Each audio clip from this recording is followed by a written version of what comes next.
Following a Cuban 100 sports presentation, Springs Valley High School football is on the air. Cuban 100 WFLQ, the sports voice of the Valley. This exciting play-by-play coverage of Springs Valley High School football. And tonight's game between the Valley Blackhawks and West Washinton Senators, being brought to you by Smithville, offering DSL and fast internet service to customers. The other way to serve you better. By Sullivan Financial of Raymond James Associate Investments, Highway 60 and 9th Street in Mitchell. Springs Valley Meadows, formerly Medco, Highway 145 in Fritz Lick. By Rolling Tire and Auto on the Boulevard in West Baden. Trickle Group Real Estate in Paoli. Look for the green and gold signs. Call 723-4663. Wolf Contracting, West of Paoli. North County Road 275 West, 723-5158. Research Chiropractic in Paoli. The natural way to good health. 33 Brick Street. Good food and a legendary atmosphere in downtown Fritz Lick. And by Springs Valley Bank and Trust Company. Offices in French Lick, Jasper, and Paoli. And now, Springs Valley High School football. Let's go to the field. And voice of the Blackhawks, Cuban 100's Mike Hamilton and Tracy Tucker.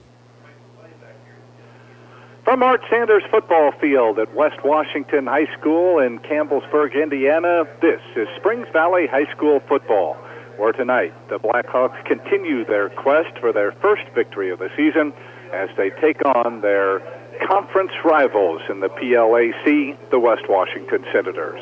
Hello again, everyone. Mike Hamilton being joined by former Springs Valley standout Tracy Tucker as the Hawks hope to put the Orange Bowl or the memories thereof behind them and focus on a team they have not beaten since the 2006 season. Indeed, Philip Bausman, beginning his 11th season at the helm here in Campbellsburg, has never lost to the Blackhawks. They may be primed now as they were hit heavy with graduation losses from a team that came within an eyelash of winning their second consecutive sectional crown back in 2016. Well, the Hawks defensively are doing better as the season continues to move along after giving up 68 points in Week 1, 50 in Week 2 to Mitchell.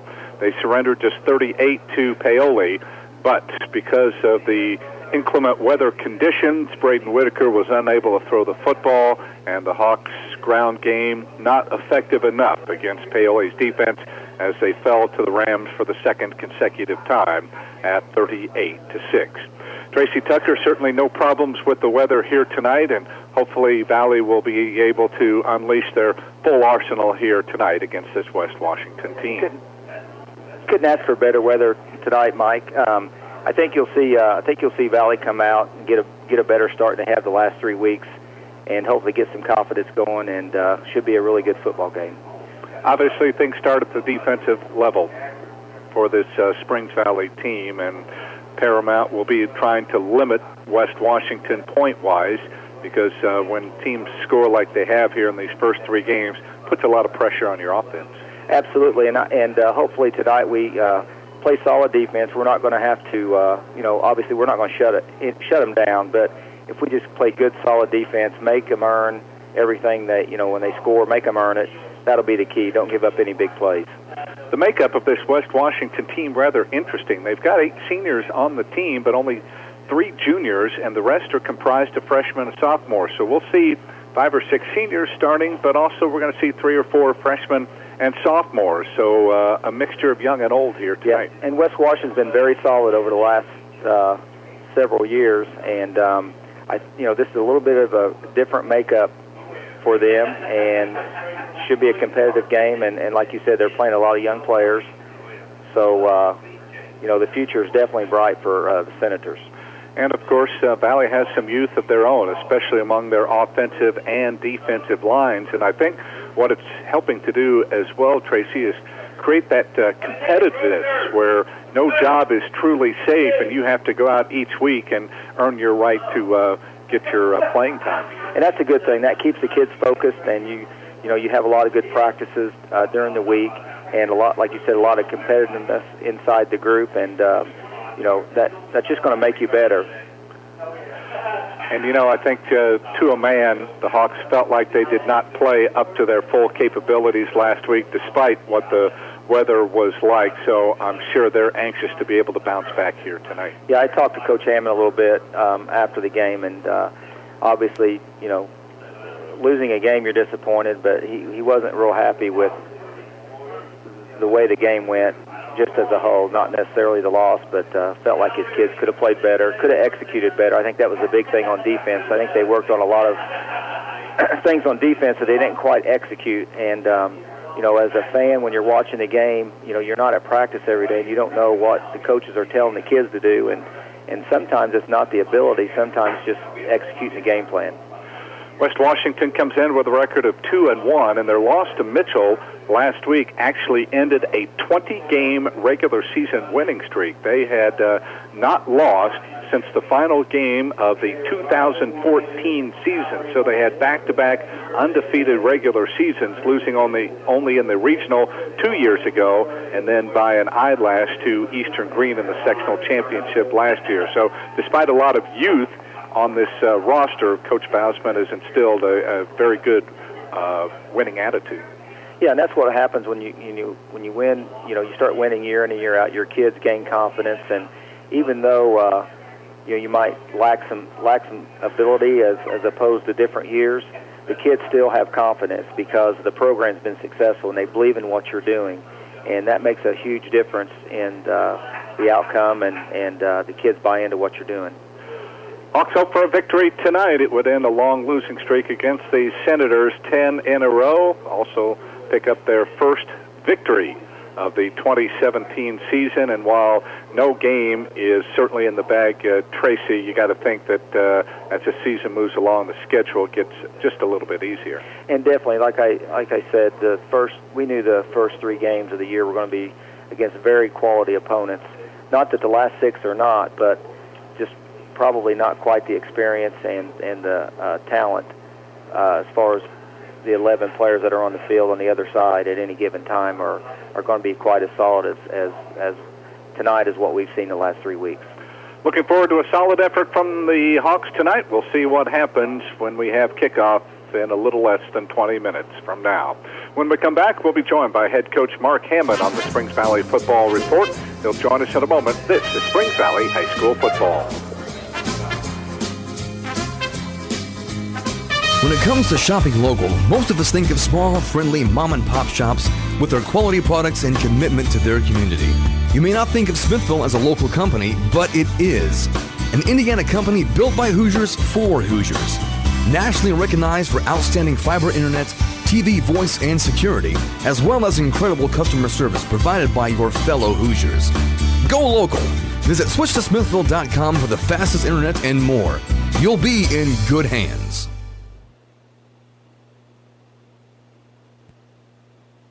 We're loyal to your family, your business, your future.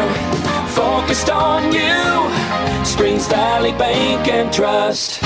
You'll love our helpful staff, our warm and smiling faces. Latest tools and services delivered by the friends you trust. We're loyal to your family, your business, your future. Focused on you, Springs Valley Bank and Trust. This is the Springs Valley Football Report with head coach Mark Hammond as the Blackhawks go on the road to face West Washington. Coach, as we go back to the Orange Bowl last week, not the best of conditions certainly, and it obviously showed in terms of the impact that it had with your offense. Just talk a little bit about the game and how you felt the kids playing. Yeah, I mean, going back and watching film, we was really, kind of disappointed in just the execution of what we put in play all week. Our defense really let us down as far as the parts that we were looking at, kind of shifting with their motion and reading their back and so forth. And, again, we just really upset. But, when I say that, I thought our defensive line, played pretty decent at times and getting better, and that's 2 games in a row. And again, we had several guys like Zach Carnes, I think, ended up having a really nice game overall offensively and defensively. So again, there's small victories in that, but basically the whole game come down to where we end up being just, only able to run the ball with the wetness, and Braden just couldn't get a grip on the ball to get our kind of balanced attack that we like to throw at people, and so that ended up being the difference of the game. We just couldn't get anything going with our offense, with just the run game. And, at times it looked good, but again, we had some turnovers that really cost us as well, and that's what we've been focusing on all week, is just telling them, these first 3 games have looked a lot alike because we're having early turnovers, getting ourselves in a hole, and then we keep trying to battle out of it. So we'd like to, of course, see that come to an end this Friday night. I assume the defense continues to be a focus. I guess the good news is the points keep getting smaller each week, but at the same time, they're really going to have to continue to come down to not put so much pressure on the offense. Yeah, I mean, that's exactly right, Mike. I mean, our focus has been defense and offense, of course. We still focus on both, but again, we've been trying to do everything we can to figure out what's going to work for our kids and our defense. And sometimes, like we said, it doesn't matter what we put in place if they don't execute it or they don't listen to the calls or watch film or do those type of things. Then it doesn't matter what we put out there. So again, we're still working with it. We're still trying to get the right mix of kids out there, and we're still going at it, of course. And the kids are, again, it's not like we had a bad week of practice last week leading up to it or anything. I think the kids are really, working hard at it. But as I've said earlier, we got a lot of new kids in different spots. When I say that, maybe not new kids, we got the same kids, but they're in different spots, which makes them a new kid. Got kids that, hadn't played linebacker before that we're asking to play this year. Got kids playing offensive line, maybe hadn't played or fullback or whatever. So again, we've had some new faces in those positions, but that's something we've been talking about this week as well. We've had 3 games now, so again, we should have everything pretty much understood by now, and we expect a big difference tonight. And again, you touched on what I was going to kind of lead into. There is some depth on this team. I think that's evidenced by the fact that there are only 5 or 6 two-way starters. In past years, there have been 8, 9, sometimes as many as 10. So not only does that help you in terms of finding the right kids, but it also challenges probably the existing players and know that, hey, no job is secure, and you got to keep working hard to keep your spot. Yeah, and I think we get some of that out in practice. We get a little competition going out there, and they realize that this guy's not far behind me, and if I don't do my job, I could be the one coming out or whatever. But again, that's also by design. We talked about it earlier in the year where it's good to get a lot of kids some minutes early and rotation around to evaluate those kids, and that's something we've been doing. But again, the kids are doing great at practice. They're still working hard. They're still showing up every day. Being excited to play football, and that's stuff that when you get there on a Friday night, you might not always see or think about, but again, they're doing a great job, and I'm hoping we can show it every Friday night from this point on. Despite the disappointment from last week, have you had a good week of practice? Yeah, I mean, we come in Monday with Labor Day and everything, and you always worry about that when you got a holiday. But everybody showed up and worked pretty hard there, and then we had the JV game, which we was able to win, which I think helps the spirits when you're able to win that JV game on Monday night, and again from then Tuesday, Wednesday, of course, was really good practices, and then yesterday we just kind of finalized everything on Thursday just to kind of get it in place, but. Again, I thought it was a great week of practice, and our kids seem to be really focused in. Once you get ready for a West Washington team, Philip Bausman seemed to have had the Hawks number for a number of years now, and even though they were hit heavy with graduation, when you instill that winning attitude in a squad, you're still going to get their best every week. Yeah, I mean, and that's something like you hit on. I mean, they've had some success over there, won a sectional or two, and those kids have been around, and they know what that's like, so they want that back. And even though they graduated several, they still have a very capable team to do some nice stuff on a football field. The defense is very disciplined.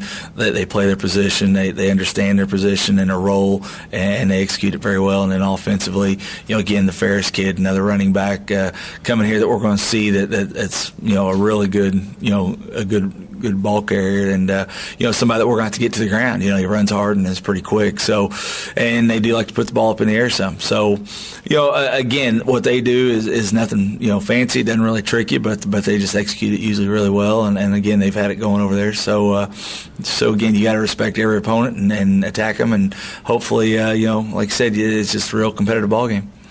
Well, hopefully Mother Nature will decide to cooperate this week, and that means maybe being able to utilize our full arsenal. Yeah, and it looks like it's going to be a great night for football. And as I said, it's just one of those things. Last week, it just didn't go our way, and early on we had a few mishaps, and Braden just really couldn't get a handle on it. Where this week, like I said, with the dry conditions and Mother Nature being a little more nice to us this week, we're hoping we can have a balanced attack again and have an answer for their defense. Okay, and as final thought, you've touched on a few of the keys. Anything else guys are going to need to do to pick up that first win? No, I just think it's, again, coming out of the gate and not shooting ourselves in the foot right away. I think it's, getting a defensive stop early, or just getting, 2 or 3 first downs early. It doesn't have to be always a score. It doesn't have to be a big play or an interception on the defensive side. It just needs to be, something consistent to settle us down instead of a turnover or a big penalty or something like that. So again, I think kids are excited. I know the coaches are, and we'll see what happens. All right. Did want to bring up one thing from last week. We touched on it after the ball game. Valley brought a great crowd despite the weather last night, and hopefully there'll be a lot of people in the stands tonight continuing to back these kids. Yeah, and I mean that's the thing. These kids are working hard, and they're great kids. I mean, a lot of good students, in the classroom and out there. Just really good, fun kids to be around. I think that shows when you got the support of the crowd coming out. And yeah, as I was going to say, the crowd there bearing that weather last week, that was something. So hopefully they'll come out and enjoy a nice evening here at West Washington. All right. Thanks as always, Coach, for the talk. Go out and get them tonight. I appreciate it, Mike. Thank you. And this has been the Springs Valley Football Report with head coach Mark Hammond as the Blackhawks take on West Washington. We'll have more of our pregame in a moment. This is Springs Valley High School football. You've worked hard to build and protect your estate throughout your lifetime. Enjoy the confidence that comes from knowing all you've worked for may be preserved for your heirs. Please call Jamie Sullivan, Senior Vice President of Investments of Sullivan Financial Consulting of Raymond James, located in Mitchell at 849-2670. Jamie can help design a comprehensive plan suited for your family's future financial needs. Call Jamie Sullivan today at 849-2670. Raymond James and Associates Incorporated, member New York Stock Exchange, SIPC. Joined now by the head coach of the West Washington Senators, Philip Bausman. And Coach, as always, a pleasure to catch up with you. And again, congratulations on the success that you've enjoyed over these last couple of years, especially. I know you've been here in Campbellsburg for a long time, but despite the loss last week to Mitchell, a 20-game regular season winning streak came within an eyelash of back-to-back sectional crowns, and things seem to be going well in West Washington. Yeah, we're very fortunate here. We sit and talk about trying to win titles and different things, and, whether that brings an undefeated season along with it, we'll definitely take it. But at the same time, we understand that a title at the end of the season doesn't mean an undefeated season. Since 2012, I think we've been to the sectional finals at least 4 of those times, and that's just giving ourselves an opportunity, and we got kids that are putting us in a position to get us there. So we've been very blessed from that standpoint with great athletes that work really hard. They got natural ability, but at the same time they come in and they make that ability even greater with the work they put in. So, the 20-game winning streak in regular season's been great. The kids are excited about it, but at the same time, we talked after the loss at Mitchell that we gave ourselves a chance to win. These kids know how to win, and, they always try to find a way. And, the last Friday we came up just a little bit short, but in talking with the team, they'd rather win a sectional title at the end than be undefeated. So undefeated's never been our goal. As you go into a game, you want to win every game. But that's really, you never really hear a lot of teams put that as a goal. It's just the process of getting to that week 10 and starting that state tournament run. And, I told our kids after the Mitchell loss that game, I promise that game will make us a better team. Coach, because not just for the sheer number of seniors you lost last year, but the one of the best, most talented classes that you have had. Is it a fair assessment to say that maybe 2017 is a bit of a rebuilding year?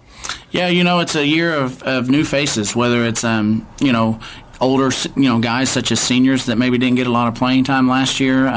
We had some seniors now that played very little varsity football last year. They got time, but it wasn't a lot of time. So that helped with a little bit of experience. At the same time, half these seniors have played since they were sophomores. So, we've got great leadership there to take these young guys that we're playing. We got a very small junior class. We have a total of 3 juniors, and right now 2 of them contribute on varsity on Friday nights, and then the rest are sophomores and freshmen. So we're definitely in a stage where we're trying to figure out the best guys in the best spots. Not that we've not had to coach the last few years, but when you got a young group, there's constant coaching that can happen, and we're trying to figure out the best position to put all of our players in so we can get the most out of them, and then at the same time teach them as much as possible in practice and then throughout a game. There's a lot of coaching on the sidelines on a Friday night when you got young guys and new faces in there. So I'm very pleased with the progress so far. I'm pleased with the position our kids put us in last week to give us a shot, and at this point in the year we're going in the direction that we need to go.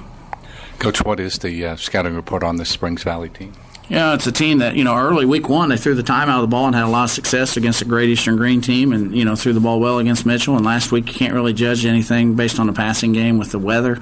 But it's a team that's got deception, I think, a little bit with the backfield motion, the backfield, direction of the slots. And, there's a little bit of spinner series that, as coaches we call that, with the quarterback after some fakes, and can really enhance your play action with that series. You can lose the football.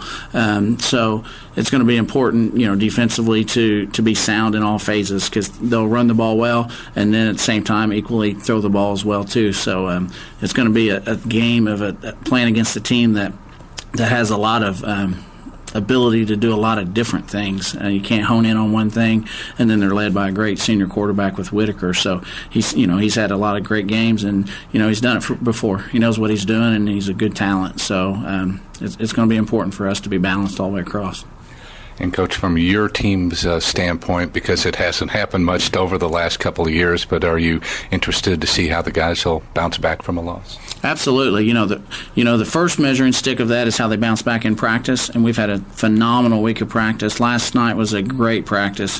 Tuesday I thought was good, but then last night went another notch. So I'm hoping the same thing tonight. So they've passed that first test. You've only got stages that you can judge how they bounce back, and right now the only way to judge that is in their attitude and their effort in practice and how they execute in practice. So they've met that expectation. So now it's going to be important to see how they come out Friday night and try to get back on the right path. Even after the game Friday night, their attitudes was great. Hey, now we just focus on the next week, and it's never really been about trying to win game 21, 22 in a row. It's always just been about who we play that week and winning that game. So I'm confident in the way they're going to respond. Coach, you've already mentioned a few of the keys. Anything else that guys will need to do to be successful tonight? Oh, I think for our part, I said the things that we need to do defensively, but as a whole, as a team, we got little things that we need to fix, some things that are not coachable, from a standpoint of some of it's just mental for the kids, and so it's something we just work on in practice and try to put them in those tough situations so we can see how they respond to it and get them to overcome some of those mental hurdles. And right now as a young team, sometimes those are more obvious and happen a little more often than you'd like, but at the same time I've seen those decreasing in practice. I've seen them decrease in games as far as those mental errors, and we'll take care of the things we can control. If we do that, then as a coaching staff, that's the best thing we can ask for.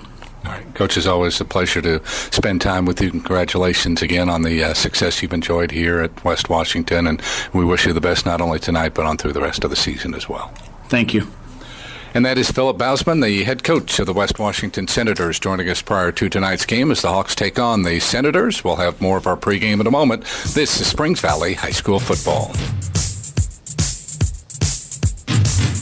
A message from Springs Valley Meadows and Prince Lake. As we age, recuperating from an illness or surgery may take more time than it used to. It's important for you to follow your doctor's discharge orders and include physical, occupational, and speech therapies when needed. Skimping on post-hospitalization therapy can cause potential falls and infections. So do it for yourself and do it for the ones you love. The road to recovery begins at Springs Valley Meadows and Prince Lake, where caring people make the difference. Call us at 936-9991. What's better than enjoying a fine meal at 33 Brick Street in French Lick? Savoring each mouth-watering bite on their outdoor patio and courtyard. Enhance your 33 Brick Street dining experience by taking in the open air during these warm months. Their patio and courtyard, featuring a fire pit, is perfect for special occasions or events, including wedding receptions, anniversaries, birthdays, and more. They can even design a special menu for your event. Make your reservations by calling 33 Brick Street at 936-3370. That's 936-3370. 33 Brick Street in downtown French Lick. Good food, all in a legendary atmosphere. Signs may come and go, but one sign to watch out for that will always be there when you're buying or selling property is Trinkle Group Real Estate in Bailey. You can count on Trinkle Group to help you find just the right home or property in the exact setting you're looking for. Trinkle Group Real Estate is a member of a multiple listing service with many residential and commercial listings in the area. Talk to Rosemary Trinkle or any of her agents, and they'll get to work for you right away. For real estate appraisals, just look for the green and yellow signs of Trinkle Group Real Estate in Bailey. Call 877-723-5593.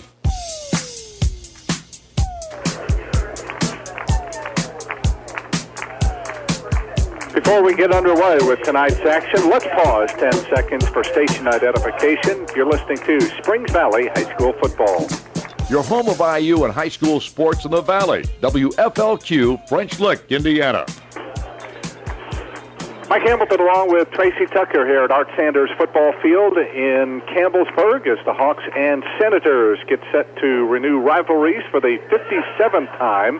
Even though West Washington's won the last 10 meetings, Valley still holds a commanding lead in the series, 34-22. So you can see how dominating Valley was in those early years. But West Washington has kind of turned the tables here in the last decade. Tracy, to get things turned around, what are going to be the keys for this Hawk Ball Club? Well, tonight, Mike, definitely offensively, we have got to get on the scoreboard first. The first three games we've dug ourselves holes and had to dig out of them the entire game. So the offensively, it's get on the board first. Defensively, we're not going to shut them out, but we need to play consistent defense, make some stops, and make them earn everything they get on the defensive side of football. And now for the play-by-play, turn over to the voice of the Blackhawks, Mike Hamilton. All right, it's coming. The referee still meeting with the captains in the center of the field. I've never seen a captain's meeting take quite this long. You know, they actually do a simulated toss here. The actual toss is done probably about an hour or so before the ball game. But West Washington has won the toss, and they have elected to receive. Valley will defend the north goal here in this opening quarter of play. That means they will move here left to right. Matt Cooper and the team of surveyors and engineers at BRCJ are proud of our young leaders that excel between the lines and in the classroom. BRCJ salutes the parents, teachers, and coaches for their support of these activities because life is a team sport. Go Hawks from everyone at the team of surveyors and engineers at BRCJ Incorporated. Well, you know, Tracy, Valley in their first three games has yet to have a lead. West Washington will get the ball first, so certainly if Valley could get a stop here, what a way that would be to start things off confidence-wise. Yeah, obviously the game's 4 quarters, but I think this first possession is very big for us. And definitely, you know, if we want to get the lead early, we've got to make this first stop. All right, we will take a quick break and come back. They're having a quick presentation, so when that is over, we will have football, so we'll return in a moment. This is Springs Valley High School Football.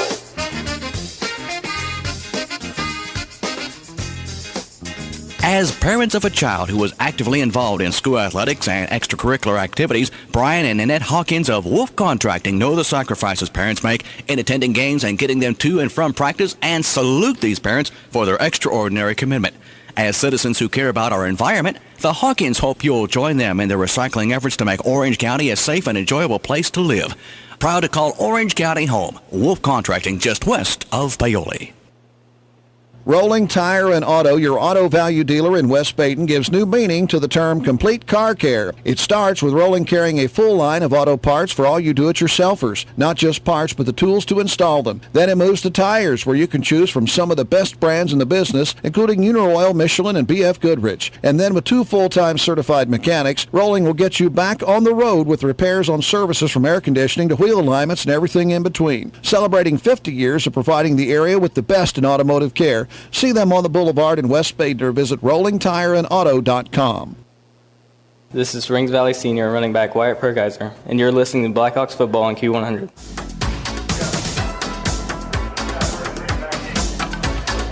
Both teams out on the field ready to go as Valley will kick off.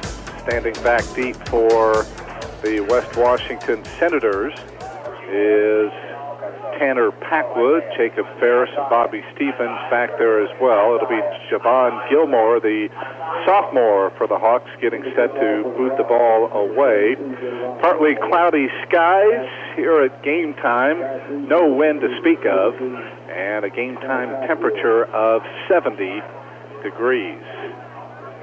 Man, I've never seen officials take so long. Now, we had a moment of silence to honor those, I believe, from Hurricane Harvey and maybe even from Irma. And boy, you hate to see those natural disasters take place, and we certainly wish the best for all those that are involved in that in Texas, in the Caribbean, and certainly in Florida. And hopefully the darn thing stops somewhere and we can get on with our lives.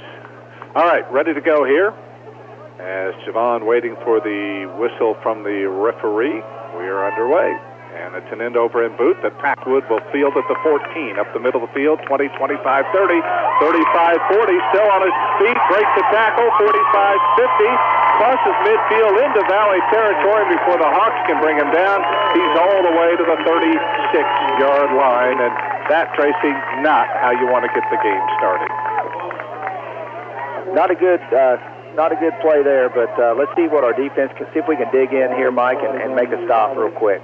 The quarterback is Nick Mars, 185, and a senior. The running back, Jacob Ferris, 168 and a senior. The slot backs, Tanner Packwood, 176 and a senior, and Dakota Smith at 172 and a junior. The split ends, Holden Bousman, the coach's son, 134 and a freshman. Bobby Stevens at 182 and a freshman. Ball at the 37 of Valley after a 44-yard run. Mars out of the shotgun formation, sends Stevens in motion, pitches it off to Stevens, trying to break to the outside, looks to turn the corner, and he's upended after a short pickup.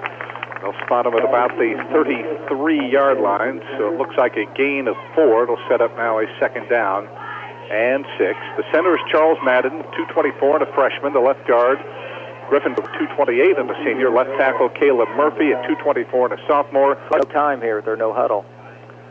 Mars takes the snap, hands off, and this is Jacob Ferris, the ball carrier. He'll be close to first down territory. I think they stopped him just shy. They'll spot it at the 28-yard line, so a gain of 5 there, and now the Senators looking at a third down and 1. West Washington likes to spread you out with their offense and then hit you quick hitters up the middle. They'll also sweep on you to stretch your defense. 2 running backs either side of Mars. On the second count, keeps the football, looking to break to the outside. He's hit and will go down after a short pickup, but he only needed a yard, and it looks like he gets to the 25, and that should be enough for a West Washington first down, and it is. Valley going with a 5-man front. The nose guard, Colton Reynolds, 275 and a junior. The tackles are Nick Jones, 255 and a junior. Javon Gilmore, 270 and a sophomore. The ends, Adam George, 150 and a sophomore. And Raheem Bell at 185 and a senior. First and 10. West Washington sends trips to the right. Back to throw is Mars. Has time, fires over the middle, and the pass is incomplete. He was going for Holden Bousman, the coach's son, the freshman, over the middle, but overthrew him. It'll bring up now a second down and 10. Looks like they had us outnumbered there. I think we got a little lucky on that one. Quarterback overthrew him. Valley's linebacking core, 3 of them. Justin Shipman, the middle linebacker, 195 and a junior. Wyatt Perkiser on the left side at 145 and a senior, and Zach Carnes on the right at 155 and a senior. The corners, Jackson Land, 160 and a junior. Cole Cooper at 155 and a junior. And Isaiah Pantier, the safety, at 160 and a junior. 2nd and 10, Senators at the Valley 25-yard line. Mars, the lone setback is Ferris. Bobbles the snap, picks it up, looks to throw, fires it downfield. He's got his man. Touchdown, West Washington. It is Tanner Packwood that hauls it in. He beat Cole Cooper as he got a step, and Mars just laid it up perfectly. And what you didn't want to have happen has occurred as the Senators have scored on their first possession of the ball game. Well, that's what happens sometimes when your defensive backs are looking to come up on the run, and when they do a good job of play action pass, they kind of get fooled a little bit. Looks as though the Senators will go for 2 here. So just a minute and 47 into the ball game. West Washington has scored first. Here's the snap back to Mars on the 2-point conversion. Rolls to his right, fires into the end zone, and he's got his man. That is Tanner Packwood for the 2-point conversion, and the Senators have made it look easy in the early going. Time out of the field, 10:13 to go, opening quarter on the Fast Eddie's Country Store and Deli scoreboard. It's West Washington 8, Springs Valley nothing. Back with more Springs Valley football in just a moment.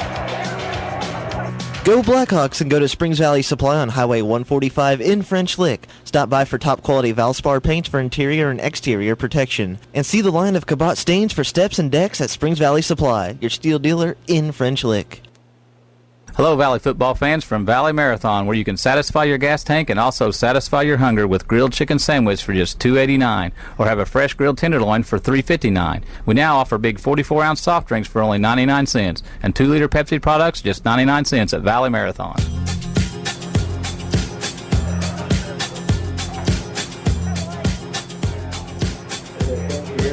The first West Washington drive, hopefully not a portend of things to come. They need just 5 plays to go 37 yards, with Nick Mars hitting Tanner Packwood in the end zone, a 25-yard touchdown pass. A 2-point conversion as those two teamed up on the pass there in just a minute and 47 seconds. And for the 4th straight game, Valley's given up the first touchdown of the contest. Well, it is disappointing, but the kids just got to forget about it, and you got to worry about the next play, and I'm sure that's what the coaches are telling them. It's early. We got a lot of football left. Caleb Murphy getting set to kick off. It's an end-over-end boot headed toward the near sideline, picked up at the 14-yard line by Zach Carnes, going up the middle of the field to the 20, to the 25, and almost gets it out to the 30-yard line. But really what hurt the Hawks that time was the kickoff return, Tracy, by Tanner Packwood, that set them up into Valley territory and puts a lot of pressure on your defense there. Definitely gave them a short field. That's something you don't want to do. All right, we'll see what Braden Whitaker can do now. And with clear weather here, hopefully the passing game will be a little more effective here. Valley will start now at their own 30-yard line. Raheem Bell in the backfield, out of the pistol. On the option play, keeping the football is Whitaker, looking for running room. Out over the 30 and up to about the 33, maybe the 34-yard line. So Braden spinning around there on the option play, carries it out to the 34. It'll be a gain of 6. Excuse me, a gain of 4. It'll bring up Valley second down and 6. So Whitaker at 6'3", 205 at a senior. Raheem Bell, the fullback, at 185 at a senior. The running backs, Wyatt Perkiser, 145 at a senior. Colby Lowe, a junior, at 145. He split into Ryan Tao at 165 at a senior, and Jackson Land at 160 and a junior. Although Cole Cooper in there right now. Ball snap back to Raheem Bell, and Raheem straight ahead running out, able to get it out over the 35 and up to about the 37-yard line. So pick up a 3 there, and now it'll set up a 3rd down and 3 here for the Hawks. So already a 3rd down situation upcoming here for Valley. Big play for Valley. See what Coach Hammond's got to call here. Cooper and Tao split to either side. Out of that wing T formation, handoff goes to Colby Lowe on the sweep, trying to turn the corner down yardage. He's got it. He's out over the 40 and up to about the 43-yard line. Colby did a nice job there being patient and let his blockers lead him, and he's able to turn the corner and get enough yardage for the first down. They'll spot it up at the 43, so it'll be a gain of 6, and Valley does at least avoid going 3 and out on their first series. Hawks did a good job blocking out there. Colby made a nice little cut there at the end to turn it upfield for the last 2 or 3 yards to get that first down. Ball out at the 43 of Valley. Just underway, 8-0 West Washington. They scored on their first drive. Out of the pistol, in motion is Lowe, and Senators jump there, and now they're going to kill it. Of course, in high school play, once you jump into the neutral zone, the ball becomes dead immediately, unlike college and in the pros. I thought it was immediate, but of course, I can't hear the whistle up here, but the flag was definitely late. Right. And it is going to be against West Washington, so the hard count by Braden Whitaker draws the Senators offside, so that'll move it up to the 48. And Hawks hopefully can take advantage here now with a 1st and 5. Tau splits wide to the near side. In motion is Perkiser. Ball snapped back to Wyatt, or rather that is that Colby Lowe? It is Colby, and he's got big yardage. He bobbled the ball. It was actually up toward his right shoulder, and he somehow was able to reach back while moving and hung on to the ball and carries it all the way down to the Senator 42-yard line. So that is a 10-yard pickup there for Colby, and I'll tell you, that could have been disaster. Had a good shot at the line there. Our line fired off the ball nice and low and got on their man and was doing a really nice job driving their man backwards. Valley's kept it on the ground thus far. 1st and 10, back to throw is Whitaker. Fires a screen pass, and it's in and out of the hands of Wyatt Perkiser. Nice ball. I think Wyatt just took his eyes off the ball a little bit, but is right on the money. I don't think you're going to see that very often from Wyatt. So that'll bring up a 2nd down and 10 for the Hawks. Coming into the ball game, Braden 21 of 47 for 522 yards. And 8 touchdowns, but he was 0 for 5 last week against Paoli because he just could not get a good grip on the football. Inside handoff, Wyatt Perkiser, and he can't go anywhere.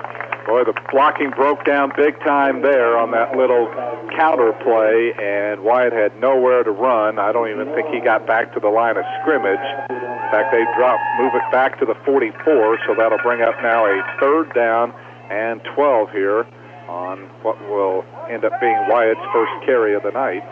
West Washington did a nice job staying home on that. Those counter plays are designed to get your defense going for the fake, and West Washington stayed home and stuffed it out. So let's see if Valley goes to the air on 3rd down and long. Back to throw is Whitaker.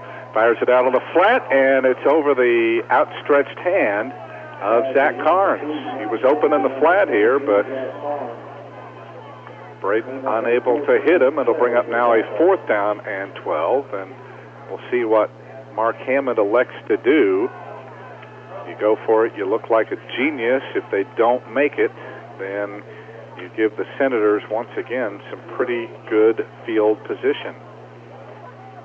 And it looks as though Valley is going to go for it here. Might try to draw off sides here. Of course, Braden is the punter, so he can punt out of this formation, and we had all sorts of movement. The ball not snapped by the center, Camden Grandstaff, and this is going to be a procedure call here against Valley. Now I don't think there'll be any doubt with 4th and 17 that Valley's going to have to punt the football away. So they will send Tanner Packwood back deep, and now Valley will line up here in punt formation. Braden's gotten off some beauties so far this year. He's averaging over 40 yards per boot.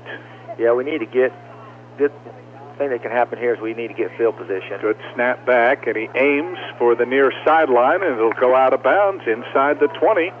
The officials will mark it at the 12-yard line, so another terrific boot for Mr. Whitaker, and this time it'll set up the Senators much deeper in their own territory. In fact, on their second possession here, they will start from their own 12.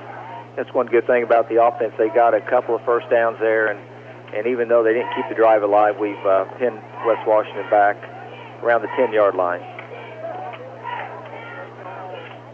Hopefully our defense can step up here and make some hits and make some plays.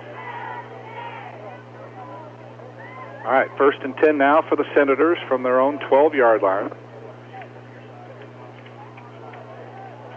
Ball snapped back to Mars. Draw play goes off now to Jacob Ferris looking for running room. A late flag comes in as Ferris fighting for yardage here. Isn't going to get a whole lot, maybe up to about the 17-yard line, but we're going to have our holding call here against West Washington, so that will definitely help the Hawks here. By the way, that was a 37-yard punt for Braden Whitaker. No return. And this penalty will really pin the Senators back deep. Looks like they're going to mark this inside the 5 to the 4-yard line. So that'll amount to an 8-yard penalty, half the distance. So now West Washington looking at a 1st and 18. And again, when you get teams in this kind of situation, you can't let them squirm out of it. Out of the pistol, Mars. Long count, takes the snap, looks to throw. He's going long over the middle, and the pass is incomplete. Bobby Stevens, the intended receiver, but Valley, Tracy had good coverage. Yeah, Zach Carnes had good coverage. We had guys looked like in good positions and made a nice play there. Oh, by the way, if you're thinking that West Washington will automatically punt down here, they had a 4th and 12 from their own 12 last week against Mitchell and ended up throwing an 88-yard touchdown pass. Of course, a lot of things, the game dictated how that went. They were down. That was in the 4th quarter. 2nd and 18 now for the Senators. Snap back to Mars, hands off, and a big hole up the middle. This is Ferris running, and he gets a good chunk of it right back as he just pulled his way up the middle, out over the 15 and up to about the 18. So he'll pick up 14 yards on that play. So instead of a 2nd and 18, now the Senators have a 3rd and 4. And Valley just cannot afford to let the Senators get out of this hole. Get a nice little hole there, and if you don't get to... He's a little bulldog, and he gets through there. He's hard to bring down. Right. He only is listed at 168, but you're right. He looks like, as Chuck Akers used to say, a fire hydrant. Ball snapped back to... He's in trouble. He looks. He fires the screen pass, and what a great open field tackle made out there by Wyatt Perkiser. He threw the screen pass to Tanner Packwood, and Wyatt was anticipating that perfectly, and as soon as the ball landed in Packwood's arms, Wyatt was there to bring him down.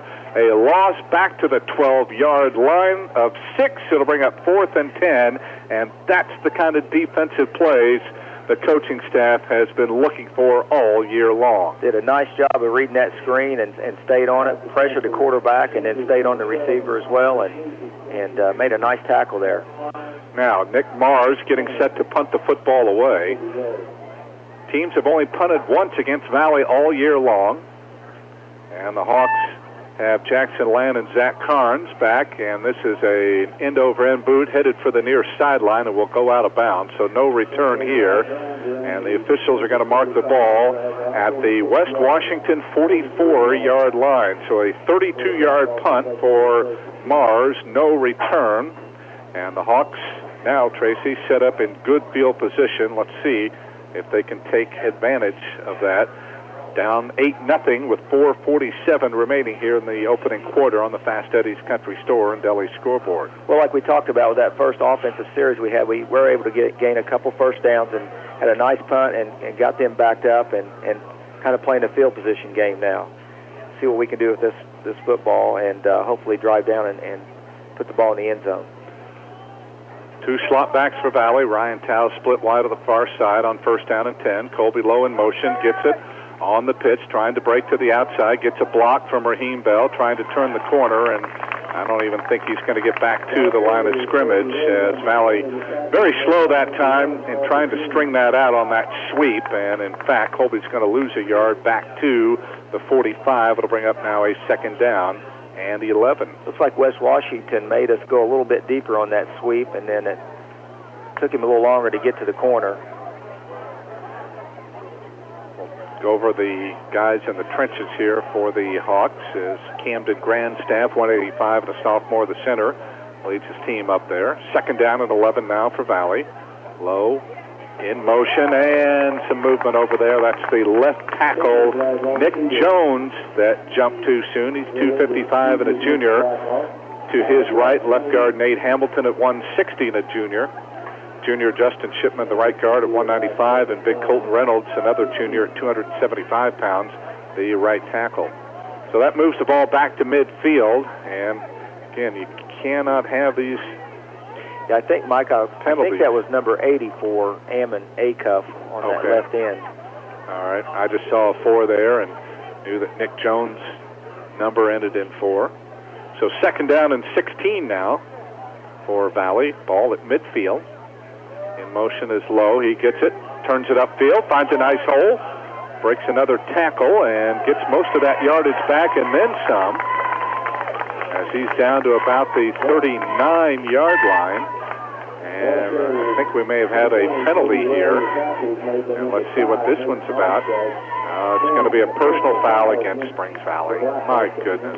Yeah, I think I saw that happen there. I think the Acuff boy was blocking a little too long on that and drove a guy on the pile a little late.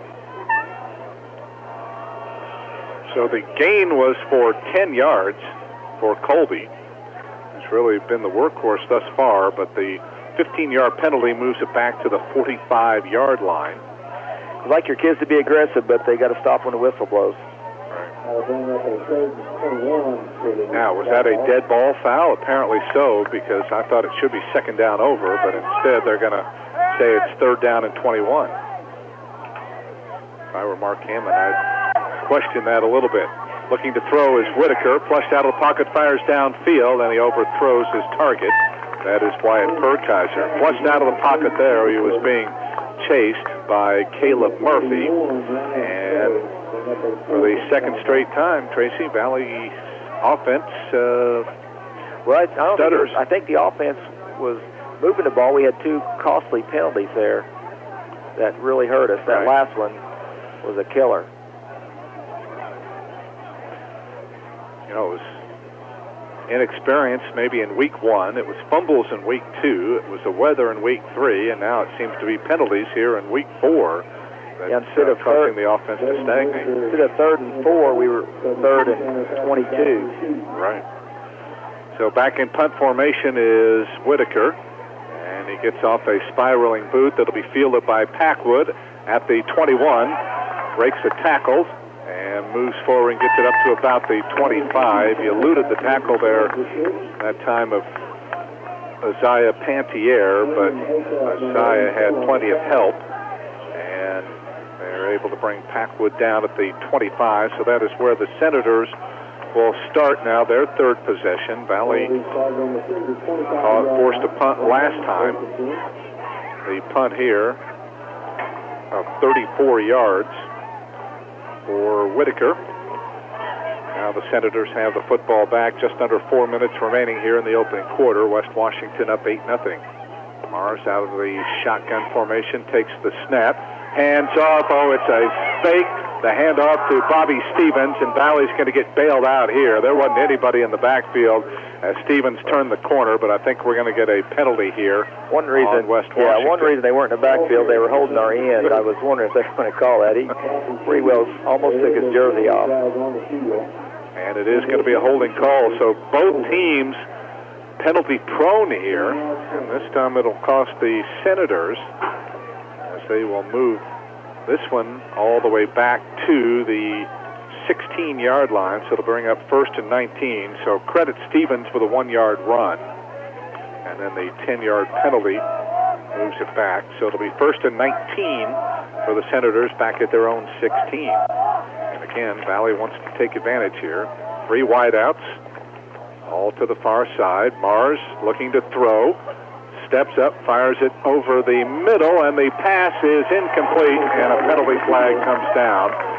Drake Terry got caught up with Bobby Stevens that time. Now, here's the thing. The new rule this year, Tracy, you can face guard, but you cannot make contact.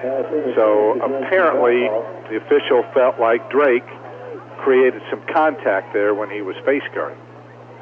So it's going to let the Senators off the hook. That's another 15-yard penalty. Valley already up to 40 yards in penalties, and we're only 8.5 minutes into this ball game.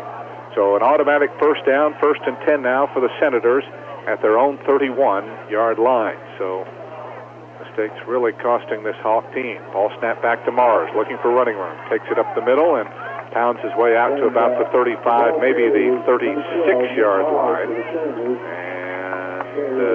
Well, actually, they said that it was not a first down, but now it is. I thought pass interference was an automatic first down. Apparently not. So that was technically a 2nd and 4 there. So give Mars 5 yards on that play out to the 36. So we'll correct our numbers here. And now it is a first down for West Washington at their own 36. 3 minutes to go, opening quarter, 8-0 West Washington. Mars claps his hand, takes the snap, hands off, Ferris up the middle, breaks a hole, slips another one, still on his feet, first down and then some, as he drives his way over into Springs Valley territory. He just bowled over Cole Cooper like he wasn't even there, and it took 3 Hawks to bring him down all the way to the 46. That'll be a gain of 18 for Jacob Ferris, and another first down for West Washington as they're back into Hawk territory. Yeah, Ferris gets through there quick and keeps his legs moving, and you got to hit him low and wrap you up, bring him down. Fumble, and Valley's come up with it. Mars mishandled the snap out of a pistol. It dropped on the ground in front of him, but Colton Reynolds was right there on top of it to recover for Valley, and again, the Hawks create their own opportunities, but so far, their offense has been a bit stagnant. Let's see now if they can cash in. So now, Tracy, Valley's defense starting to make some plays here, but now they've got to get that offense going. 2 stops in a row, and their quarterback's been fumbling the snap a little bit, but he's been hanging on to it. So that time there, he got ball dropped on the ground. We did a nice job of recovering. Let's see if we get our offense going. So first, I think we will. 10 Hawks from their own 49. Up under center is Whitaker. Hand off to Raheem Bell. He had a hole up the middle, and fortunately for West Washington, Chase Farmer was able to grab onto his ankle and keep him from getting too many yards, but it's still a nice gain for Raheem to the 45 of West Washington, a gain of 6 to set up now a 2nd down and 4. Well, if we can stay away from penalties, our offensive line seems to be doing a nice job of opening up some holes there inside the tackles. Backs are doing a good job running hard. We've got to quit getting those penalties and moving us backwards. In motion, Perkiser gets the call, takes it up the middle, looks for running room, and again, isn't going to find a whole lot. Maybe got a yard as Griffin Packwood came in from his tackle position to make the hit. Yard gain, so it'll set up now a 3rd down and 3. It's a 4-3 look for the Senators. The tackles, Cameron Wingler, 228 and a senior. Griffin Packwood, also 228 and a senior. The ends are Charles Madden, 224 and a freshman. Caleb Murphy at 224 and a sophomore. Middle linebacker, Tanner Packwood, 176 and a senior. The other linebackers, sophomore Mason Armstrong at 178 pounds and 164-pound senior Waylon Dykus is the other linebacker. 3rd and 3. Out of the pistol, Whitaker looks to throw. Fires over the middle. He's got his man. That is Wyatt Perkiser. Breaks the tackle. Tries to get to the outside. Slips another tackle. 25, 20. And before he's brought down, he's all the way to the 16-yard line. And again, we talk about yards after the catch. And for Wyatt, he has the presence of mind to hang on to the football as he gets hit.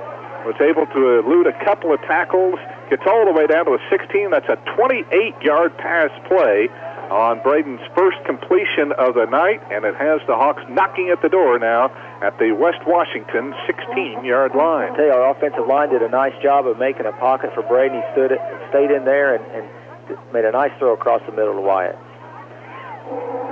player for West Washington jump, no call, as Whitaker takes the snap and carries it down to about the 10-yard line. Nice hole on the left side created by Valley's line over there. It'll be a gain of 6 on the play for Braden, second time he is carried. And this is what Valley needs. These 2nd and 4s, Tracy, that's something also they haven't gotten a whole lot of in these first few games. Yeah, first downs are huge. First downs are very important. They, you want to get 4 or 5 yards on that first down to make everything manageable the rest of the way. Then you have some options. And with that, that'll bring us to the end of the first quarter. So Valley gives up an opening drive to the Senators, but threatening with one of their own. They'll have it at the West Washington 10 when play resumes. At the end of the first quarter on the Fast Eddie's Country Store and Deli scoreboard, it is West Washington 8, Springs Valley nothing. Back with the second quarter in a moment. This is Springs Valley High School football.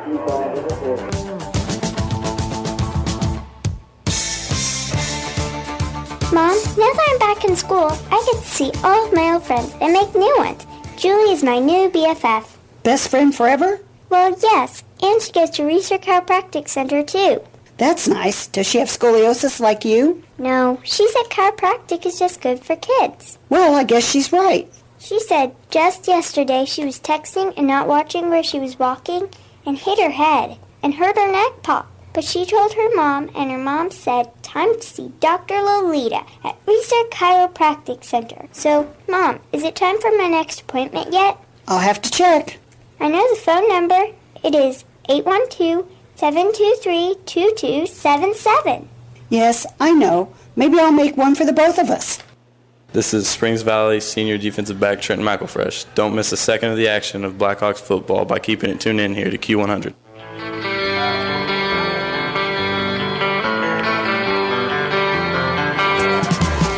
Back at Art Sanders football field here in Campbellsburg as we start the second quarter with Valley on the move after recovering a Nick Morris fumble at their own 49-yard line. The Hawks have it second down and 4 at the Senator 10-yard line. The key play in this drive thus far, a 28-yard completion from Whitaker to Wyatt Perkiser. So let's see if Valley can finish the job here. First play of the second quarter. Hand off Raheem Bell. Up the middle. Big hole driving forward. And what do we have here? Oh, I guess he went down. Looked like he had slipped through. Now they're going to say he was down at the 7-yard line. So it'll be a 3-yard gain on the play. I don't know what I was watching there. But Valley did a nice job with the ball fake. I guess so. You couldn't tell who had the football. Was that Whitaker that actually kept it, or was that Raheem? Raheem kept the ball up the middle. That's what I thought. All right, so he gets to the 7, 3rd and 1 now. So easily makeable first down. Let's see if Whitaker keeps it. He will. He drives forward, and he's pushed back, but I think he gets it to the 5-yard line, and that should be good enough to give the Hawks a fresh set of downs, and it will.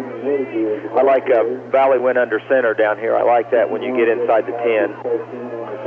All right, 2-yard gain for Whitaker, so it's first and goal now for the Hawks at the West Washington 5-yard line, just underway here. Second quarter, Senators lead Valley 8-0. Don't want to jinx us here, Mike, but we definitely don't need any penalties down here. We just need to execute. Absolutely. Raheem, the lone setback. Whitaker, hands off. This is Colby Lowe. Oh, he's going to be hit in the backfield. He manages to slip a couple tackles and get a couple of yards back. It looked like he was going to go down outside the 10. He's able to get it to about the 7. He'll still lose 2, but again, somebody missed a block out there. Colby did a heck of a job not losing. Yeah, he did.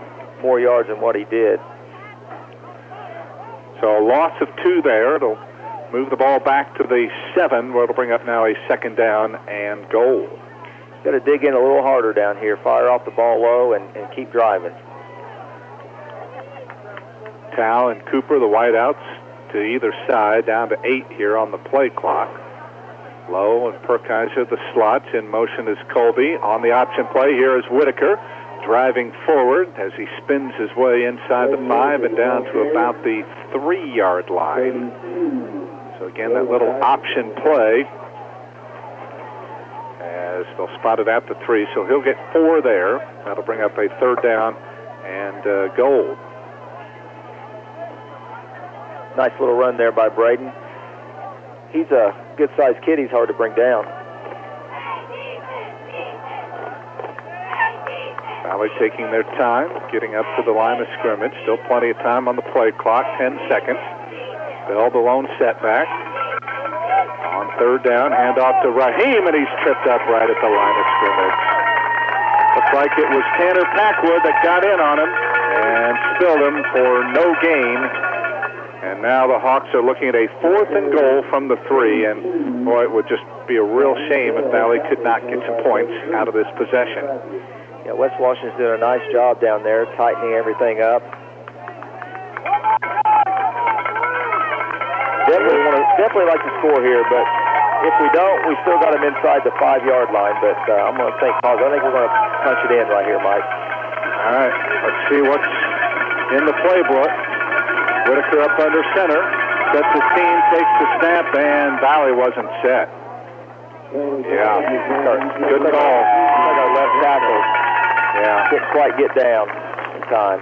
Right, and that's where I think Braden needs to make sure everybody's set there at the line. Looks like they wanted to go a quick snap there. Right. So that'll move the ball back to the 8, so it'll be 4th and goal from there. So it makes it just a little bit tougher here.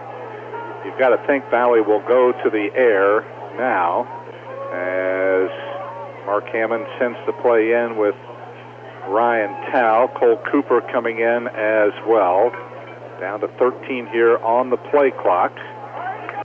One thing about when you mix up your count, when you're going to snap the ball, your kids really got to pay attention when the ball's going to be snapped. Valley's got to hurry. Down to 3 on the play clock. Man in motion. Back to throw is Whitaker. Flushed out. Throws a screen pass, and it's incomplete. Tried to go to Zach Carnes, and somebody got a hand on it. As, again, all sorts of pressure. Senators were anticipating the pass, so they blitzed. And Valley unable to cash in. So they remain off the scoreboard, and the Senators will take over the ball on downs with 8:23 remaining here in this first half, leading Valley by a score of 8-0. Well, Hawks just have to dig in here. We've got them pinned inside the 10-yard line, and just need to get a stop here and get the ball back. Hopefully stopping them on the last 2 possessions gives this defense a lot of confidence. Handoff goes off to Ferris, and he'll be stacked up after a short gain. He gets it out over the 10, maybe to the 12-yard line. But again, the importance of firing off that line of scrimmage and getting that initial charge, very important for the Hawks. Gain of 4 for Ferris there. It'll set up now a 2nd down and 6. The ball out at the Senator 12-yard line. Just under 8 minutes remaining. Senators with the only score of the game. Mars out of the pistol. Hands off again to Ferris. Bounces off a couple of players looking for running room, and the Hawks have them stacked up again. They'll set up a 3rd down. Looks like they will start gain for Ferris there. So far on the first 2 downs, Philip Bausman playing it conservatively. Let's see what he does here. It's 3rd down and 4 now. Defensive backs really need to stay on their man and watch the play-action pass, not come up on the run. Backs to either side of Mars. The ends are in tight. Mars takes the snap, looks to throw, fires it over the middle. He's got a man wide open, Tanner Packwood, and again Valley bites on the play action. Tracy, this is getting to be very, very problematic for this Valley secondary. They cannot seem to stay with their man, and it keeps costing them their 29 yards on the completion to Tanner Packwood, and Valley lets the Senators off the hook, the ball all the way out to the Senator 43-yard line. Yeah, and not knowing what kind of zone defense we're playing or man-to-man, and every pass so far has been thrown to the Packwood kid. Right. We're going to have to find him and stay on him. So 1st and 10 for the Senators out at their own 43. Mars bobbled it, picked it up. The ball's loose right into the hands of Ferris, but he's going to lose big yardage all the way back inside the 35. So a high snap that time, and the Senators were lucky they didn't cough it up again. They got a fortuitous bounce as the ball came right back to Jacob Ferris, but by then the Hawks were bearing down on him. It'll be a loss of 9 Back to the 34. It'll set up now a 2nd down and 19 for the Senators. Well, that's exactly what the Hawks needed there. See if we can put a little pressure on them now. Nearing the halfway point of the first half. 8-0 Senators. Mars takes the snap, drops back to throw, looks, fires it downfield, and the pass is broken up.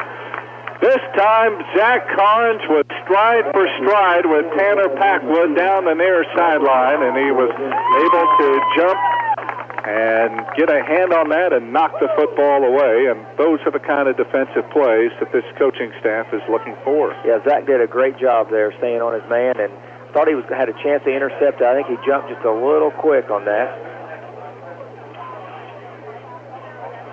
What happened here, what Mike? do we have? Oh, my goodness. They're going to call a first down. Is this a penalty on Valley? Yeah, but I didn't even see a flag. I didn't either. I don't even see a call.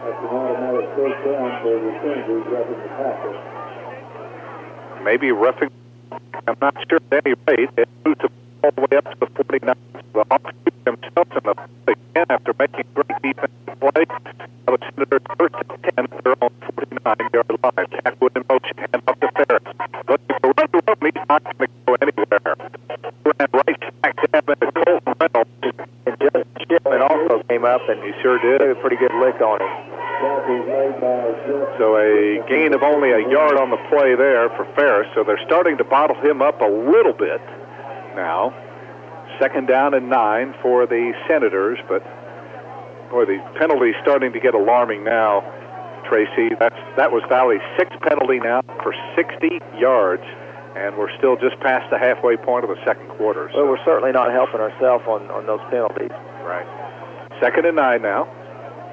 Mars out of the pistol, takes the snap on the option, trying to get to the outside, and again, not going to find a lot of running room. Justin Shipman again comes charging in from that middle linebacker position to make a nice hit on Mars. Only a yard gain to the 49. So again, Senators set up 3rd down and 8. So they're getting favorable yardage here in terms of setting up 3rd down and long. Guess what I would watch here? Could be a play-action pass. Yeah. Now they've got 3 wideouts all to the near side. See if he picks another receiver. I don't think Valley has them all covered right now, do they? Almost a bad snap again. Gilmore bearing down. Here's the throw downfield, and it's tipped up, and it's almost caught. It's an incomplete pass as Holden Bausman, the coach's kid, grabbed it, bobbled it, tipped it a second time, and almost came down with it. That would have been a big first down for the Senators had he been able to hang on to that. Yeah, he just about made one heck of a play on that football. Thought he had it, and at the last second it did hit the ground, which, being for Valley, I'm glad it hit the ground. So it's 4th and 8 now, and the Senators, at least for now, lining up in punt formation, but anything can happen here. You never know about Philip Bausman here. That guy, Zach Carnes. I'm sure our coaches are telling our kids to be awake, and because he is the quarterback, and he will start this off. And need to it's get away a short from it punt, and it takes a lateral roll, and will be down around the 18-yard line of Springs Valley. But there is a penalty flag down. And now we'll see what this is all about. Hopefully this is not against the Hawks. Now is the referee going to wave this one off? Personal foul against West Washington. So let's see how they mark this off. For now, it is a 31-yard punt. And do you mark this after the... oh, no, they're going to put this on Valley. Or is it offsetting personal fouls? Wow. Well, he didn't signal that the first time. Yeah, he definitely signaled West Washington's way. And we are going to have the football. They are marking it back here. So that's the punt. They're going to 9-yard line. So that'll be a 9-yard penalty. And getting scary. 69 yards penalties now for the Hawks here in this first half. So instead of the 18, they'll start first and 10 now at their own 9-yard line. Raheem Bell, the man in motion here. Ball snapped back to Whitaker. Handoff to Perkiser, looking for running room, and he's not going to find any. We've called Griffin Packwood's name a number of times. He makes the stop here as he sheds his block and nails Wyatt for a loss of a yard back to the 8-yard line. Wyatt's only carried twice tonight, and he's lost 3 yards in those 2 carries. So far, Colby Lowe has been the big gainer, 5 carries for 23 yards. Second and 11. Be nice to get Wyatt a little seam in there. I think they'll have a hard time catching him if he can get to the second layer. Right. Ball snapped back to Whitaker, looking. Rolls to his right. Now he's going to keep the football. He's got the whole right side wide open. 37-yard line. That time, that whole far side of the field was uncovered as that time Braden was looking left and realized that whole right side was wide open, took off, and he breaks off a huge gain, 29 yards out to the 37-yard line, and a big first down. Not sure if that was a design play or a broken play, but it turned out pretty good for Valley, and Braden showed a little speed on that. He's faster than what most people think. Yeah. So from the 37, first and 10, in motion is Colby Lowe. He gets the call. He looks for running room. He's not going to find a whole lot. Maybe got it up to the 40, and that is about it. The hole closed quickly there. I think we're getting a good initial block. We're just not quite staying on our man like we were earlier. Gain of 3 for Colby. Second down and 7 now at the 40-yard line. Time starting to become a factor. Boy, this has been the fastest first half I've seen in a while. Of course, you've only had one score as well. Whitaker puts Lowe in motion. Back to throw is Whitaker. Fires out on the flat. He's got his man, Perkiser, at midfield. Dodges one tackler. Still on his feet to the 45 and down to about the 42-yard line. Another nice catch and run by Wyatt. You bet. As again, they had a defender on him, but Braden laid it in perfectly to the 41-yard line. That is a 19-yard gain on the play on the second completion. As Braden now 2 out of 5 in the passing department with both his throws going to Mr. Perkiser. One good thing about this, Mike, if we can drive down here and get some points on the board, we're going to get the opening kickoff of the second half. You bet. Perkiser in motion on the sweep. Oh, he falls down as he turned the corner. His feet went out from under him back at about the 43-yard line. Tough break for Wyatt there. And it'll bring up now a second down and 8. Or make that second down at 12 back at the 43-yard line. Problem is, Valley does not run out of the no huddle. They do have all 3 of their timeouts, and they may need to start using those here as we're here in this first half. They're taking an awful lot of time. Cooper splits wide of the near side. Tao the wide out to the far. Down to 6 on the play clock, so Valley using up a lot of time. Ball snapped back to Whitaker, looking to throw. Fires over the middle, and it's in and out of the hands of Ryan Tao. It's intercepted. One of the few times they've gone to Ryan this year, and he tapped it up in the air, and Chase Farmer is able to come down with it. Yeah, Braden stepped in there and threw a nice ball right to Ryan, and unfortunately he thought he was going to grab it. He just hit his hands and bounced off, and that happens sometimes. The West Washington defensive back stayed with it and made a nice play. Each team with a turnover now, and that thwarts another Valley opportunity. And the Senators now have it first and 10 at their own 25 with a minute 27 remaining here before halftime. And I believe they also have all 3 of their timeouts. Right here, we just have to stay awake and not give up a big play. Here's Mars, fires it over the middle, got his man, Bobby Stevens. Breaks a tackle, still on his feet now, is corralled. As getting in on the stop, Drake Terry. They're going to mark the forward progress of Stevens at about the 33, so that'll be a gain of 8. Senators quickly to the line now with 1:05 remaining. Look for them to go to the air here.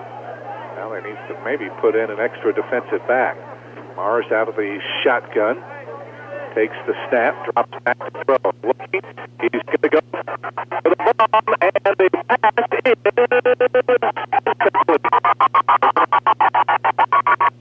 Packwood almost had it. And the official right there on top of the play said that he trapped it on the ground. Good coverage that time for the Hawks. That was Trenton McElfresh in on the coverage, and he did what they allow you to do now, and that is face guard. But the difference over the other pass interference that Valley had earlier in the ball game was that he did not make contact. So that stops the clock with 49 seconds remaining here in the first half. 3rd and 2 now for the Senators at their own 33. Mars takes the snap, keeps the football, looks for running room, looks for the first down, and I think he has it at the 37-yard line. So we'll get picked up of 4, and that will be enough to move the chains. They'll stop the clock momentarily to move the chains, and they'll wind the clock again, or will the Senators take a timeout? They will. So West Washington uses their first with 44 seconds remaining here in the first half, leading 8-0 on the Fast Eddie scoreboard. Student football players and folks like you like DQ Blizzards. This is the time for Pumpkin Pie. Let's try that again. Pumpkin Pie Blizzard of the Month at Dairy Queen of Springs Valley. Stop in for a mini blizzard, just $2.88, or have a $5 meal, including Sunday, at Dairy Queen in French Lake. We'll take a quick break and be back with more Springs Valley football after we pause for these words. Orange County REMC is now offering you affordable protection for your home. Home security systems are available for members and non-members and will provide protection from fire, carbon monoxide, and theft.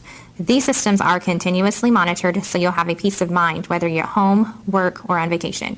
You might even qualify for a discount on your homeowner's premium. Packages starting at $199 with monitoring starting at $24.95. For more information on these home services, call Orange County REMC at 812-865-2229.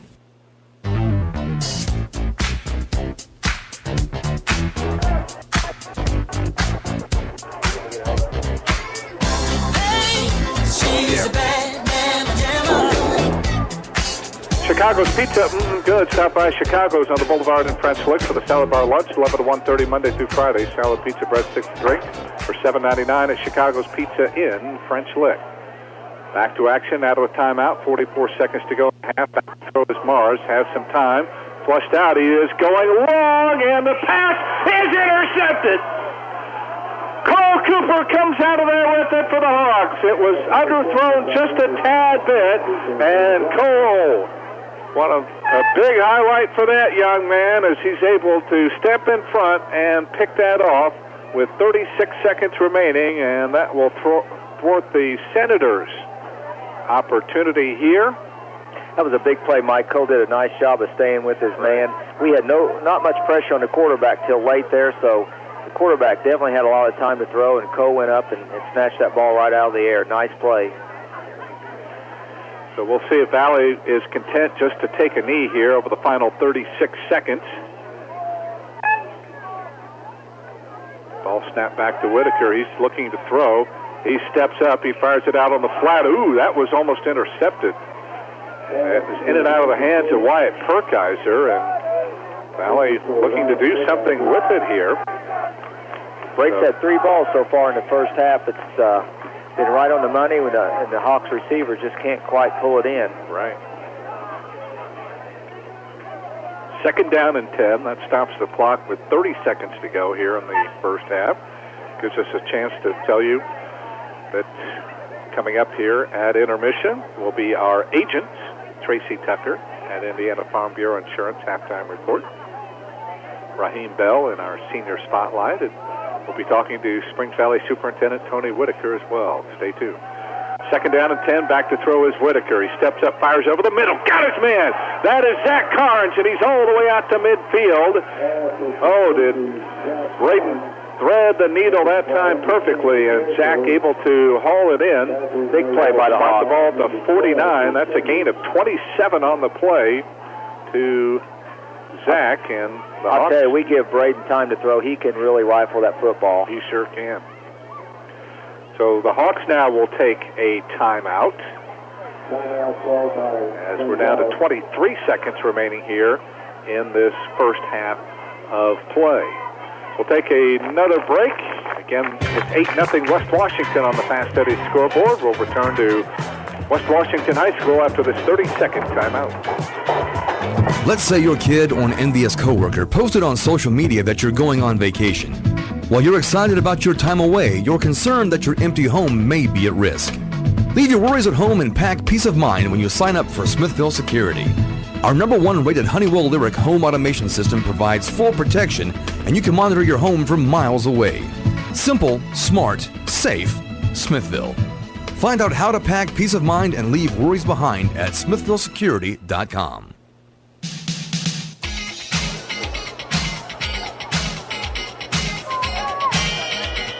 Hawks use their first timeout. 1st and 10 now at the Senator 49. In motion is Carnes. Back to throw is Whitaker.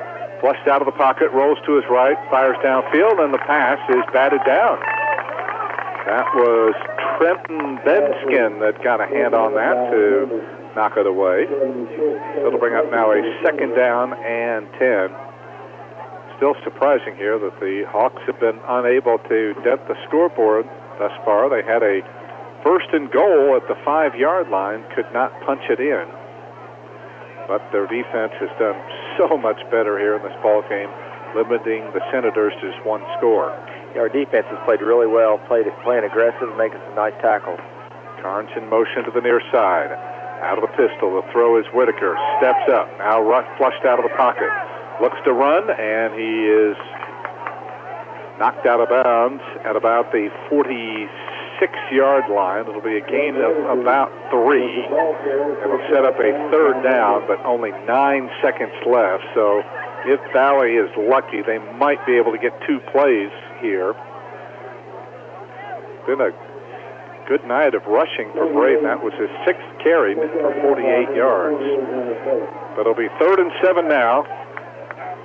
Ideally, what Valley would like is to get about 20 yards here and either get out of bounds or stop it and get the timeout. And then he went up into the end zone. Cole Cooper splits wide of the near side. Ryan Cow, the wide out to the far. Colby Lowe getting out late on the field, down to 4 here on the play clock. Whitaker takes the snap, looks to throw. He's flushed out of the pocket, throws against the grain, hits his man. That is Perkiser, and he's hit and run out of bounds at about the 44-yard line. Not much gain on the play, maybe a yard. They'll spot it at the 45, so only a yard gain on that play. So it'll bring up 4th down from the 45. 4th and 6 technically. And Valley will have to spend a timeout here to talk things over.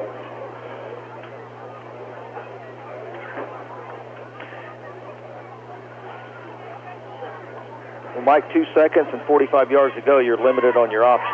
Right. One way you do have a couple guys that if he throws short can make some moves and take it the distance. We've seen that quite a bit this year. Sure. Matt Cooper and the team of surveyors and engineers at BRCJ Incorporated are proud of our young leaders that excel between the lines and in the classroom. BRCJ salutes the parents, teachers, and coaches for their support of these activities because life is a team sport. Go Hawks from everyone at the team of surveyors and engineers at BRCJ Incorporated. So 2.1 seconds left here in this first half. Valley trailing 8-0. The good news is they will get the ball to start the second half. Problem is, if they score, they can't take the lead. They can tie it. That's the best they can do. But well, that's good, Mike. Yeah, we'll take that. Sure. Valley has yet to even be tied or have the lead at any point in any game so far this year. So let's see what happens with the Hail Mary here.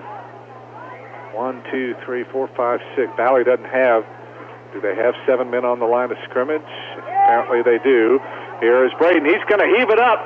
The bomb and the pass is incomplete. He was going for Wyatt Perkiser, and again, Braden showcasing that golden arm of his. He heaved that a good 50, maybe even 55 yards. 55 yards in the air. Yeah, and but Wyatt unable to run under it. So we have come to the end of the first half. It's been a thrilling game.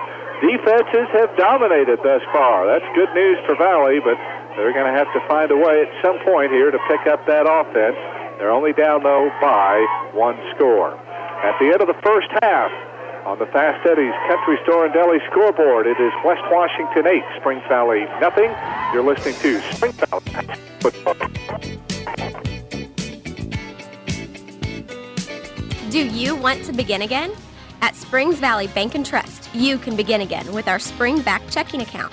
Don't qualify for a traditional checking account? No problem. Springs Valley Spring Back Checking is designed for those who want to reestablish a positive banking history and be in control of their own personal finances. Call, click, or stop by any banking center to learn more about Spring Back Checking and how you can begin again. Loyal to you, your family, and your future. Member FDIC, Equal Housing Lender. You've worked hard to build and protect your estate throughout your lifetime. Enjoy the confidence that comes from knowing all you've worked for may be preserved for your heirs. Please call Jamie Sullivan, Senior Vice President of Investments of Sullivan Financial Consulting of Raymond James, located in Mitchell at 849-2670. Jamie can help design a comprehensive plan suited for your family's future financial needs. Call Jamie Sullivan today at 849-2670. Raymond James and Associates Incorporated, member New York Stock Exchange, SIPC. Caring people make the difference at Springs Valley Meadows and French Lick. You can feel it the minute you walk into Springs Valley Meadows. We're the experts in long-term care, not just doing a job, but following a calling. We're here to help you and your family find answers, solutions, and peace of mind. In fact, we become an extension of your family. For more information about Springs Valley Meadows, Highway 145, French Lick, visit ascseniorcare.com. Or call Springs Valley Meadows at 936-9991.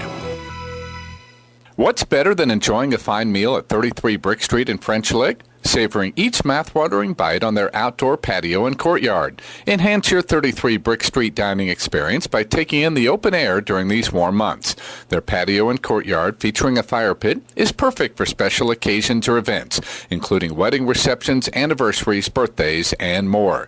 They can even design a special menu for your event. Make your reservations by calling 33 Brick Street at 936-3370. That's 936-3370. 33 Brick Street in downtown French Lick, good food, all in a legendary atmosphere.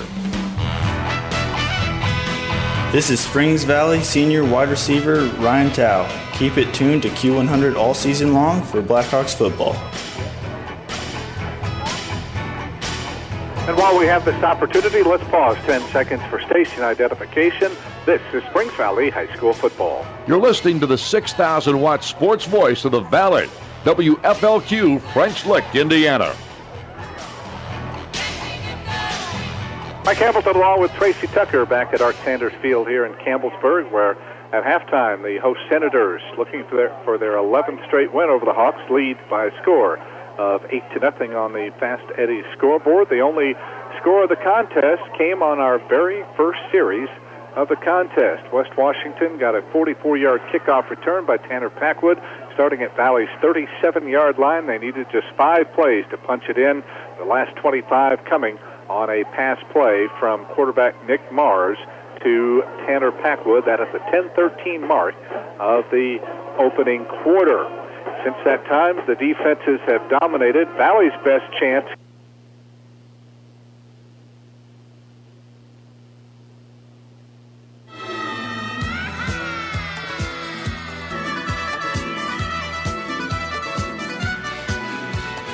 Hello, Valley football fans from Valley Marathon, where you can satisfy your gas tank and also satisfy your hunger with grilled chicken sandwich for just $2.89, or have a fresh grilled tenderloin for $3.59. We now offer big 44-ounce soft drinks for only 99 cents, and 2-liter Pepsi products just 99 cents at Valley Marathon. Go Blackhawks and go to Springs Valley Supply on Highway 145 in French Lick. Stop by for top quality Valspar paints for interior and exterior protection. And see the line of Cabot stains for steps and decks at Springs Valley Supply, your steel dealer in French Lick.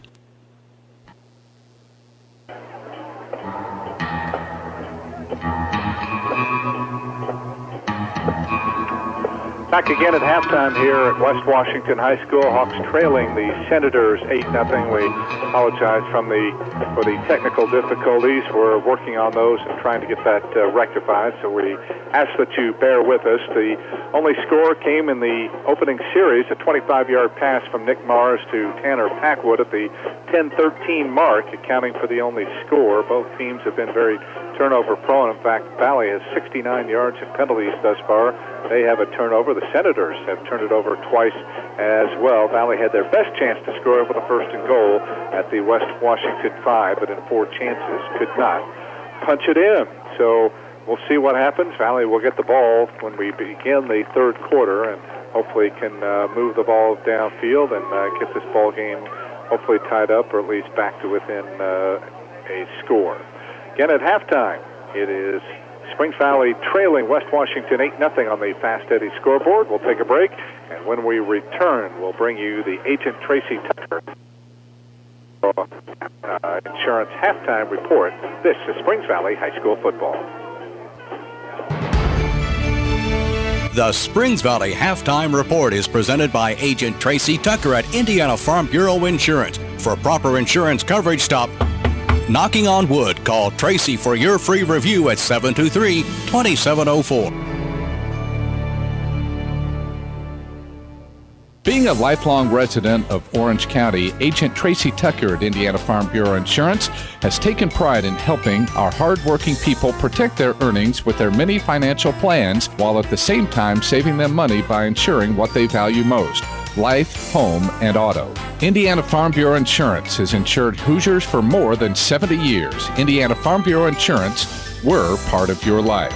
Call Agent Tracy Tucker in Paoli at 723-2704 for more information on Indiana Farm Bureau Insurance.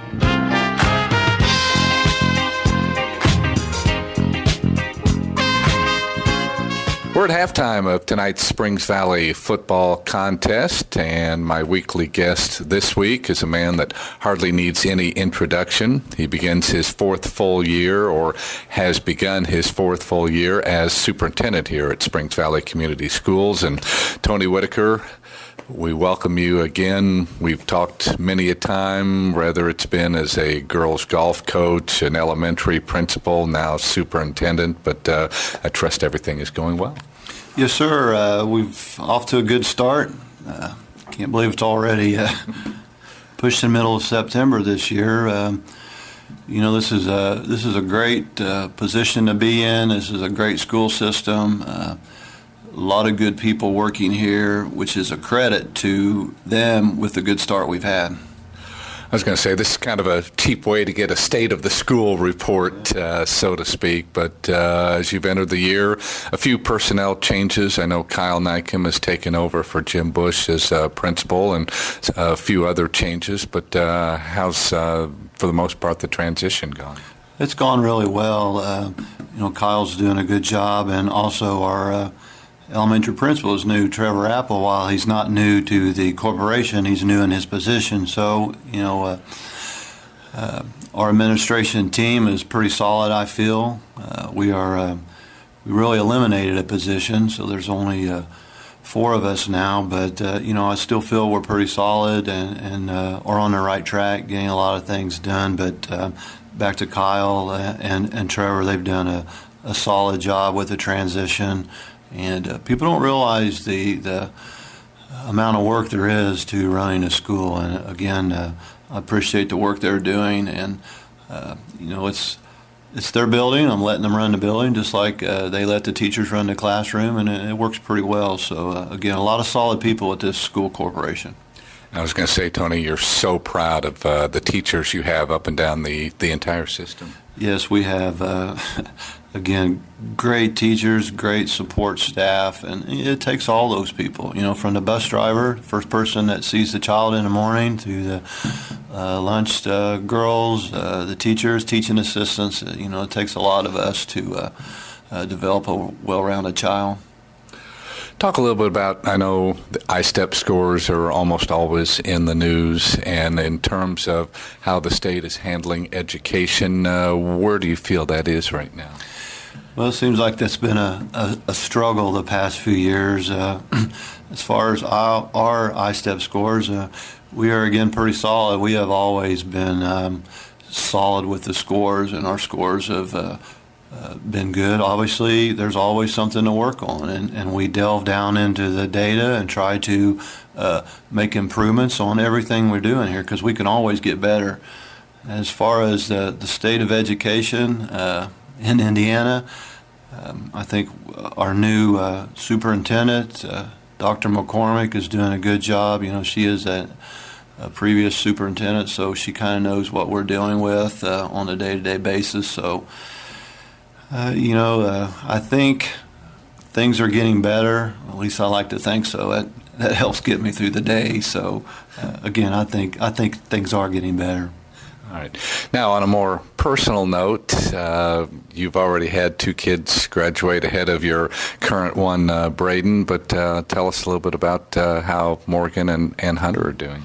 They're both doing well. Morgan is out of school now and got her a solid job, and Hunter's going to be a senior at Franklin. Very proud of what both of them have done. Hunter is he's playing on the golf team at Franklin, as did Morgan, and enjoying watching Braden's senior year and kind of farewell tour. So very proud of my 3 children. They've all been blessed with some talent, so it's good to watch them.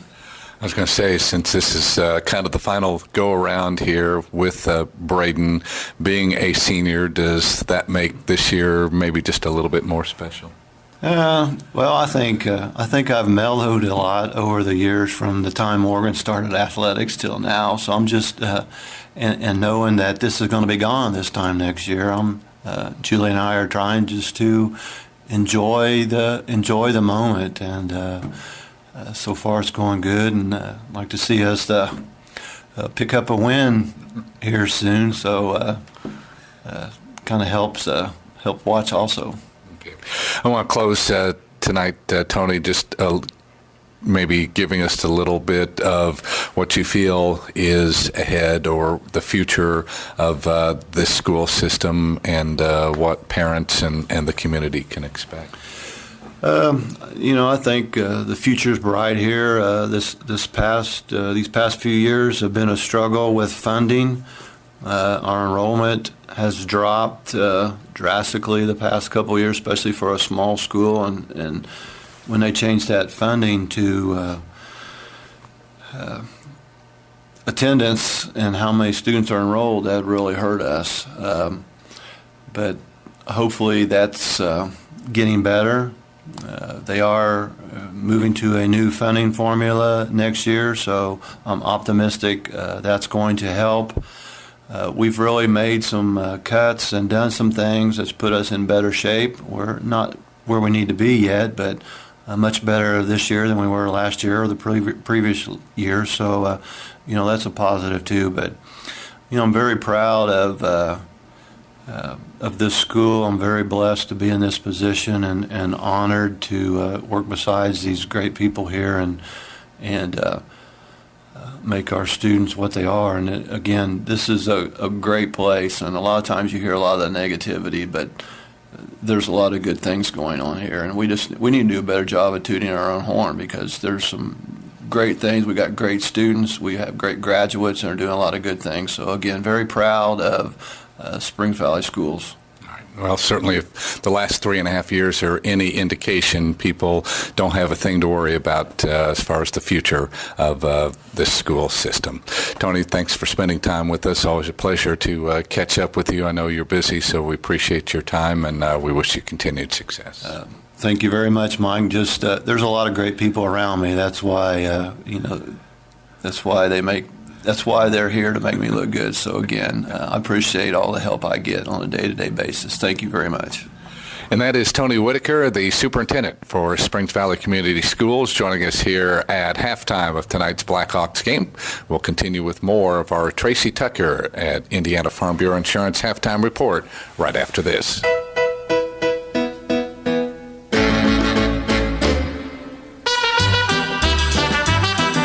Being Being a lifelong resident of Orange County, Agent Tracy Tucker at Indiana Farm Bureau Insurance has taken pride in helping our hardworking people protect their earnings with their many financial plans, while at the same time saving them money by insuring what they value most: life, home, and auto. Indiana Farm Bureau Insurance has insured Hoosiers for more than 70 years. Indiana Farm Bureau Insurance, we're part of your life. Call Agent Tracy Tucker in Paoli at 723-2704 for more information on Indiana Farm Bureau Insurance.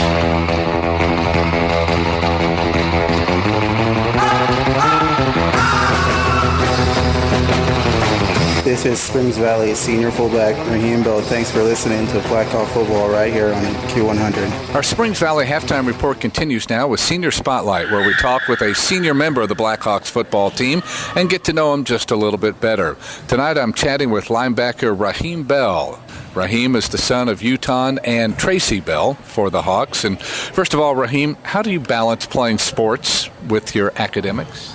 Well, and I go to morning tutor where I get help from some of my friends, or I help my other teammates and stuff like that, where we try to see who can get the best grade on a certain test, like a pre-cal or geometry or something like that. I think that's mainly how I get my good grades. Well, and for football, I basically spend most of my afternoon practicing and working on my craft, stuff like that, and spending time with my coach and watching films and stuff like that. Yeah. All right, what's your favorite part about playing football? Well, it's getting to spend time with my friends and sharing valuable moments with them, and I also like winning and stuff like that. It's competition. Well, what's been your biggest thrill so far about playing football at Valley? I mean, my sophomore year winning the Orange Bowl was probably one of my favorite things. I remember when we won and we stormed the field, and all we get to celebrate with all our friends from the stands and all my teammates and stuff like that. Hard to forget a memory like that, right? Yeah. All right, Raheem, have you made plans yet on what you're going to do after graduation? Well, I plan on going to college, study business management. I'm not sure what college I want to go to yet. Okay, still plenty of time to decide. Tell us a little bit about your family. Well, I have a little brother coming up named Travis Bell. I hope to take on the role that I did when he gets older. Hopefully be as good as I could be, or I don't know. Okay. All right, let's move to our lightning round. I'm going to ask you a favorite something, and you're going to repeat it back to me as quick as we can. So if you're ready, here we go. What is your favorite food? Pizza. Sports team? Cavaliers. Video game? Madden 18. Class? U.S. History. Teacher? Currents. Restaurant? Miguel's. Hobby? Driving. And car? Lamborghini Aventador. Okay. And finally, Raheem, who's had the biggest influence on you? Well, that's hard to say. I would say my first guy here, we say Mr. Lowe, because he helped me a lot with my education and how to play football and what not to do. And it also helped me gain friends and stuff like that when I first got here. So I thank him for that. I appreciate it. I appreciate him a lot.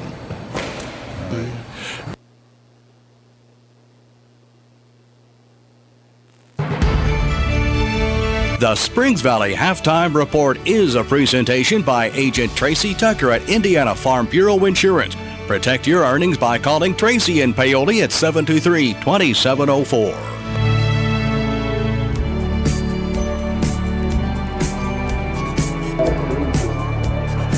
Back again at West Washington High School, getting ready to start the second half. Hawks will get the ball 8-0 West.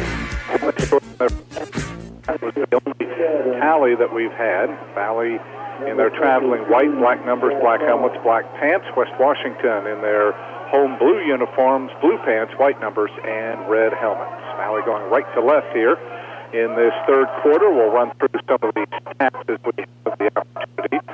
Right now, Caleb Murphy getting set to kick Zach Carnes deep along with Josiah Panthier. Panthier, the field at the 21-yard line, looking for room, and he is covered. He laterals it off to Zach Carnes, and Zach's not going to go much farther either.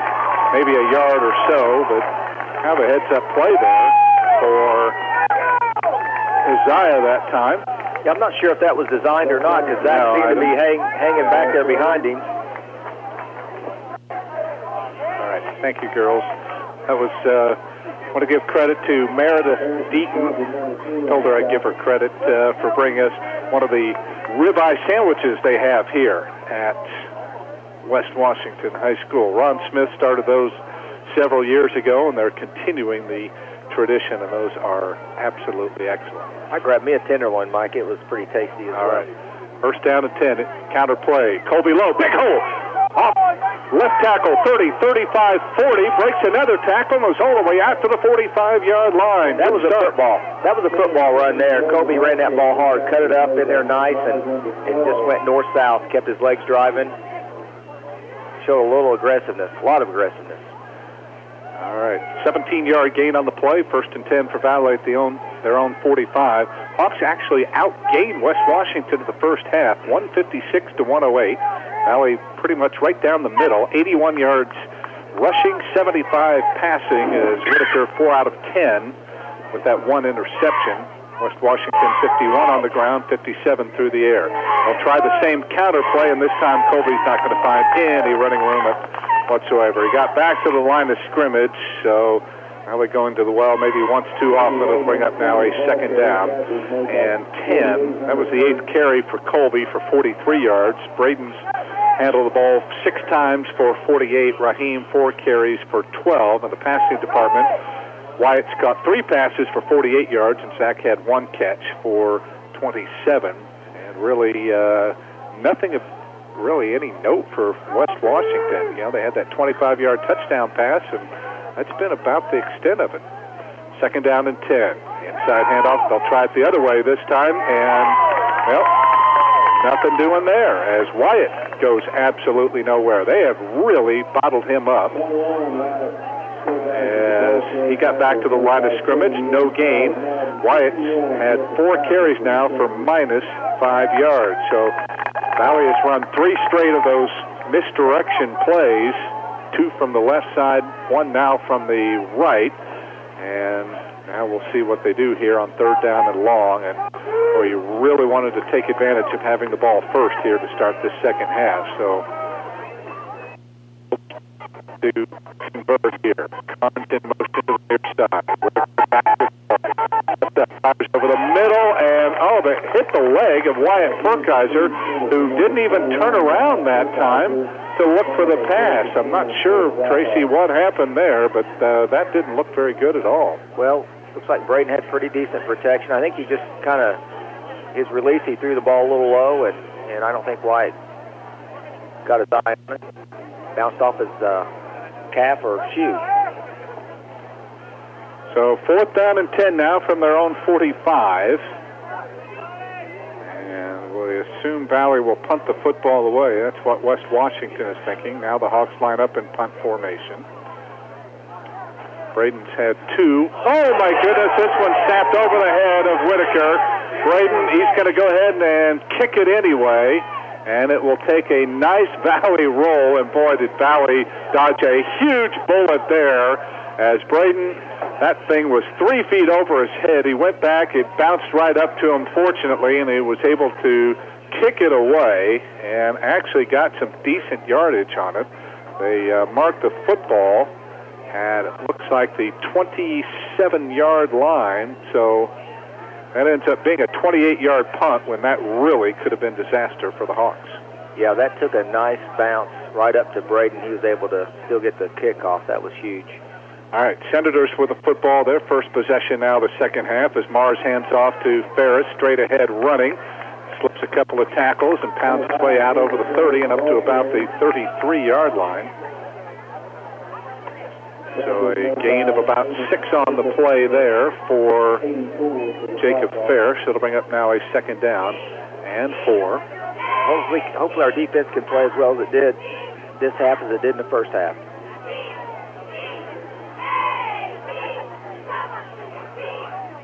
Senators taking some time here, looking over at the sideline. 11th-year coach Philip Bausman. He's won 71 games in those 11 years, so he's had a lot of success.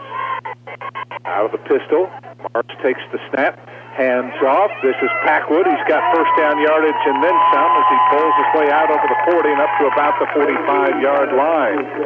So at least here in the first couple of plays, Valley struggling here defensively. They'll say the knee for Packwood touched at the 44. That's an 11-yard gain and a first down here for the Senators.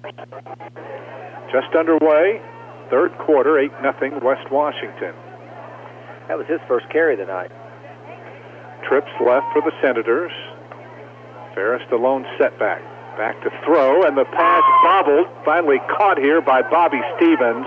But that moment that he had to hang on to it really cost him as the Hawks were able to gang tackle him for very little yardage. They'll spot it at the 45, so only a yard gain there. It'll bring up now second down and 9. This time Stevens will split to the near side. Senators used to run a lot out of the run and shoot. We haven't seen too much of that here tonight. Two running backs, either Dutton Mars takes his hands off the break to the outside, and he's hit and picks up maybe about 4, perhaps 5 yards. He got to about midfield. It'll set up pretty much a third and short here. They're going to say the forward progress for Ferris was to the 49, so he'll there to bring about a third down and 3. And now that the across midfield, I can figure the Senators are in four-down territory, especially still with that 8-0 lead. That's the key. The Senator defense has contained the Hawks. Look for a play-action pass here, Mike. See if our defensive backs can stay home. Nope. They'll hand it off to Packwood on the sweep. Turns the corner, has a hole. 45 down about the 8-yard line.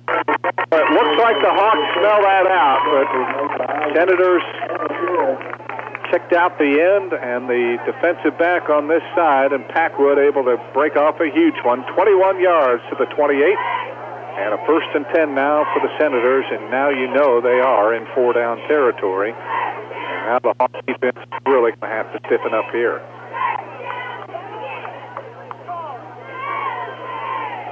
Mars busy getting his team in the right formation here. Plenty of time on the play clock.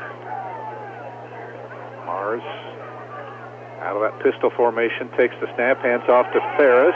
He's got big yardage again inside the 25 and down to about the 22, so he's going to pick up about 6 yards. Boy, I'll tell you what, Ferris does a nice job. He is running at full speed when he takes that handoff, and that makes it even tougher to bring him down. He'll pick up 6 there. It'll bring up now a second down and 4 as the Senators driving closer. This wouldn't put the game out of reach for Valley, but it certainly would really put them in a hole here. Ball snapped back to Mars. Ferris looking for running room straight ahead. Gets it down to about the 18. It'll be close to first down yardage. I think the officials are going to say he is short. So officially the ball at the 19-yard line, so it'll be a 3-yard gain, third down and 1. Nice job by Colton Reynolds there. But again, very manageable here for the Senators. Opening drive of the game, and trying to do it here in the second half. Mars takes a step, hands off Stevens on the sweep. He's got a big running room, and he's got a couple tackles still on the sweep. Bringing him down all the way. Nobody on that side for the Hawks as they bit on the misdirection there, and Stevens wide open. Isaiah Panthier with his speed able to run him down, but not before it's a 10-yard gain. First and goal now for the Senators at the Valley 9-yard line. Washington had a little trouble with that snap. I thought it might be a fumble, and then... Yeah, they have struggled with that all night long. But now they're knocking on the door. 4 chances to punch it in now from 9 yards out. Mars takes the snap. Hands off. to Tanner Packwood. In trouble in the backfield. He's going to go down. Be careful. Boy, saw some hands up around the face mask there. No penalty flag. And the Hawks are able to snow Packwood for a loss back outside the 10 to about the 13-yard line. So this time the Hawks smelled out that little sweep as Packwood came off the line that time. The loss back to the 13, a loss of 4, so it'll bring up now second down and goal here for the Senators. Our defense really swarmed to that ball. We had 3 or 4 guys on the tackle. That's what you want. 3 wideouts, 2 to the far side, 1 to the near. Running back on either side of Mars, who takes the snap, hands off to Ferris, and drives forward and gets it back down to about the 8-yard line, so he'll get 5 of those yards back. So it'll bring up third and goal now for the Senators from the 8.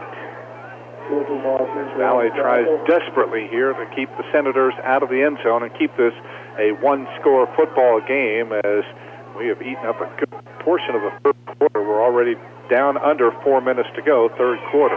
We get a stop here, Mike. I'm not sure what kind of kicker they got, but we'll see. Hopefully it'll be a fourth down. Back to throw, play action. Are wide open in the end zone, and it is, it's incomplete. Tanner Packwood had it. He was running toward the far sideline in the end zone, and it looked like the pass was pretty good, but Packwood just could not hang on to it. Looks like he had another guy open, Mike. I think he went to the under guy, Holden Bousman, was open underneath, it looked like, and he elected to go to Packwood in the end zone. So it's fourth down now, and we'll see what the Senators elect to do. They faked opposite and rolled out to the wide side. I don't think our defensive end stayed home. It gave the quarterback a lot of room to pick his option. All right, Senators will go for it. Fourth down and goal from the 8. Back to throw is Mars. Flushed out of the pocket. In trouble. Rolls to his right. Looks. Lobs it into the end zone, and the pass is knocked away. I think Isaiah Pantier got a big paw on that and batted it down, and the Hawks have done their job defensively. They have held the Senators on downs and have, for now, kept this an 8-0 ball game. Colton Reynolds got through there and flushed the quarterback out of the pocket. Thought he was going to have just about got a hold of his jersey. All right. So while the Hawks hold, it pins them back deep in their own territory. They'll start now from their own 8-yard line. That was a big defensive stop, Mike. It was. And we have seen such an improvement tonight from this defense, but you wonder where the offense has gone here. They just have not been able to click here tonight. Looks like we're a little out of sync, but we got some good athletes, and just never know when we're going to break one. Let's see if we can mount one of those vintage Valley drives. First and 10 now from their own 8. Whitaker, hands off. Here is Perkiser looking for running room. A penalty flag comes in, and it looks like we're going to have a holding call, as Wyatt only got up to about the 11-yard line, but this is it's really not going to hurt the Hawks as much as you might think, because the ball was at the 8 anyway. So that will just move it half the distance to the goal back to the 4, so you can work a little better with a 1st and 14 as opposed to a 1st and 20. Still, though, 73 yards tonight in penalties, Tracy, is way more than what Mark Hammond, the coaching staff, would like to see. Definitely makes it difficult on your football team, especially being on the road, playing a team that you're got a lot of confidence in. You bet. Conference game. On first down, handoff Wyatt Perkiser trying to break to the outside. Is he going to get out of the end zone? I don't think he did. He's barely out. No, he did. He got it to the 1. He was trying to dodge a defender, and he nearly got tackled in the end zone, which would have been a safety, and that would have meant a 2-score lead for the Senators. So he just does get out. He loses 3 yards on the play, so now it becomes a 2nd down and 17, and the Hawks really struggling with their offense right now. We've got to find a way to get some positive yards here and get out of this hole. And the focus has been on Wyatt tonight. He's done nothing. Quarterback keeper here for Braden Whitaker, and he's not going to find much running room at all. Maybe a yard or two up to about the 3, as Mark Hammond playing it very conservative right now. And it looks like the Hawks are going to give the ball right back to the Senators in excellent field position. And we still have 2:20 to go here in the third quarter, but possessions right now are a prime commodity. So the ball at the 3, they need to get to the 18 for a first down. Here is Whitaker dropping back to throw. Flushed out of the pocket. Looks, he's going to try to keep the ball, and he's going to run out of bounds up at around maybe the 10-yard. No, they're going to say he stepped out of bounds back at about the 7-yard line. So he'll only pick up 4 yards there. And boy, talk about a momentum killer there, Tracy. Your defense holds the Senators when they had a 1st and goal, and then a 3-and-out quickly by the offense, and now Senators are going to have tremendous field position. Yeah, West Washington did enough there to gain the field position on us, and we didn't quite take it back. See if we can get a good punt off here. And so Whitaker will have to punt out of his end zone, and he gets off a pretty good one. Packwood will let it bounce, and again it takes a nice Springs Valley roll, and the Hawks will down it at midfield. So it turns into a 45-yard punt for Braden Whitaker. No return. But the Hawk defense will be forced to come back out onto the football field and try to get the job done here, as the Senators will take over the football. Well, now they're going to spot it back at the 49. So make it a 46-yard punt for Mr. Whitaker. Minute 39 to go, third quarter, still 8-0 West Washington. That first score of the game on the first series of the night has held up thus far. Here is Mars. Takes the snap. High snap again, hands off to Ferris, and he's brought down from behind. Nice open field tackle. Adam George came in from the opposite side and flagged down Ferris and kept him to a minimal gain. They'll call it a 3-yard pickup to the Valley 48. It'll set up now a 2nd down and 7. Another high snap. Like to see that ball get on the ground and Valley recover here around the 50-yard line.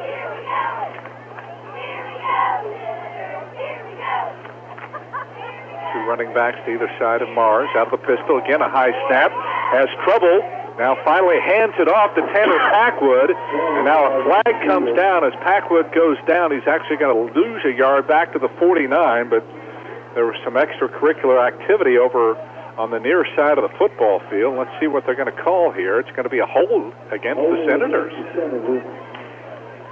Now, here's a decision for Mark Hammond. The ball is at midfield. If they decline the penalty, it'll bring up 3rd down and 9. But it looks like they're going to accept it, and that'll move it back. It's so. That's a 10-yard penalty. You almost got to take that here. Yeah, you would think so. Good decision. So it'll bring up now a 2nd down and 19. 4 penalties for 35 yards now for the Senators. Yeah, with their wanting to keep the ball on the ground, you would want to take roll it to the wide side.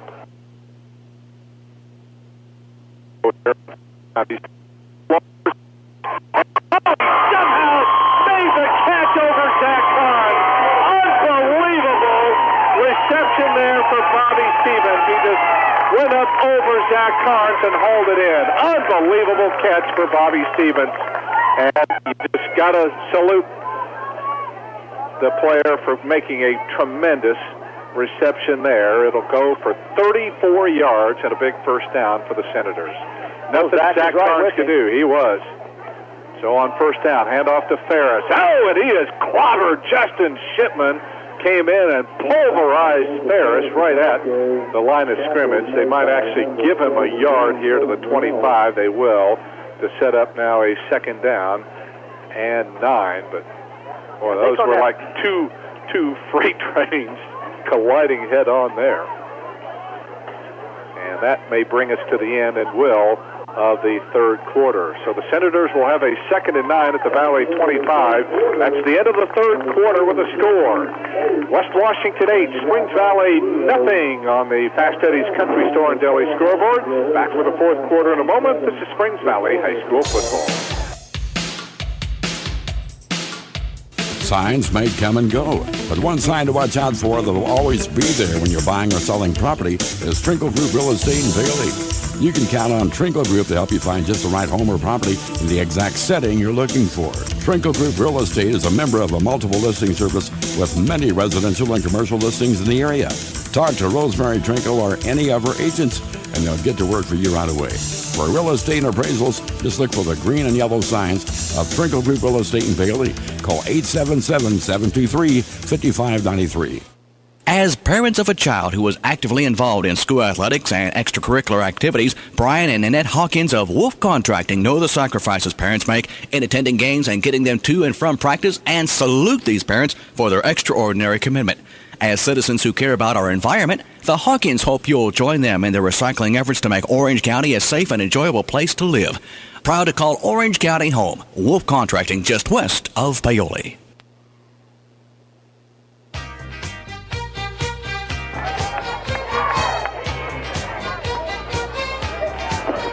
Students, football players, and folks like you like DQ Blizzards.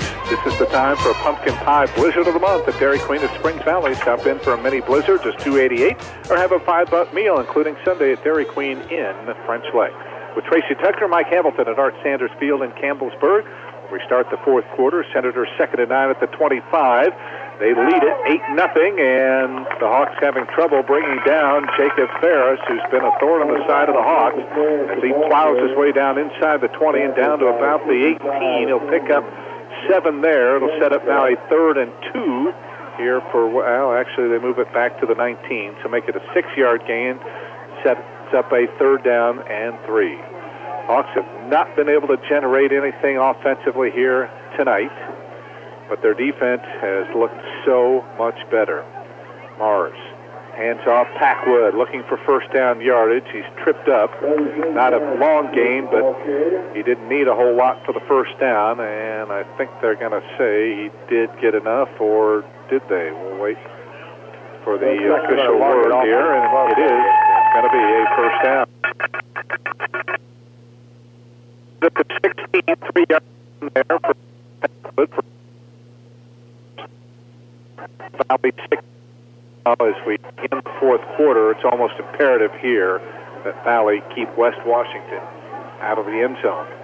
It'll be tough to score twice here, especially with the way the Senators are eating up the clock. Valley pretty much doing the same thing as well with their ground game. Fresh set of downs here. Ferris the lone setback on first down and 10. And hand off to the second man. Stevens trying to get to the outside. He didn't get a whole lot of run room, but there is a penalty flash coming in. We have another hold here against the Senators. Well, when I played the belt, it sure looked like you have a lot of running room there. You closed it down pretty quick. And I guess that's why he had the running room, because apparently somebody for Valley was being held. So this will cost the Senators here. Set up a first down and long.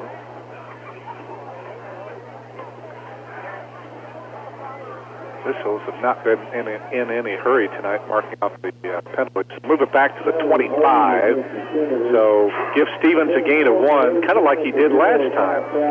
So almost from the same position. So it's 1st and 19 now at the 25-yard line of Springs Valley.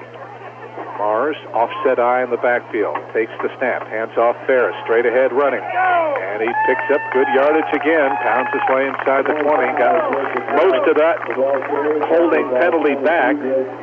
He'll get it down to the 16, so that's a 9-yard gain on the play. It'll bring up a 2nd down and 10. Now the Senators starting to win the battle in the trenches here. Right back to Ferris they go again. Breaks a couple of tackles, still on his feet, inside the 10. Down to about the 8. Now he just keeps carrying guys with him and down to the 5. And that's where your stamina really hurts you, Tracy. The Hawks we've seen many times just start wearing out in the fourth quarter, and they cannot bring Ferris down. He carries 3 or 4 Valley tacklers with them down to the 5, so it is first and goal now. And the Hawks really have to stiffen up here. Here's Ferris, works his way off the right side, drives forward, and he'll get it down to the 1-yard line.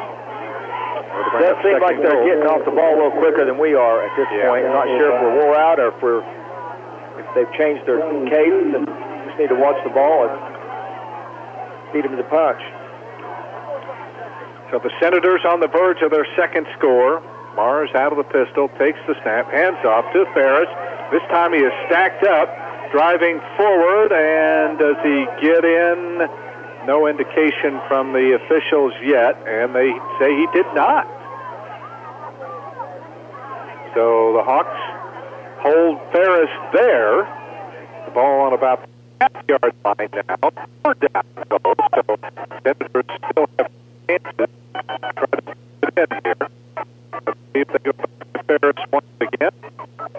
Mars takes it down to keep it. He drives forward, and he is dead.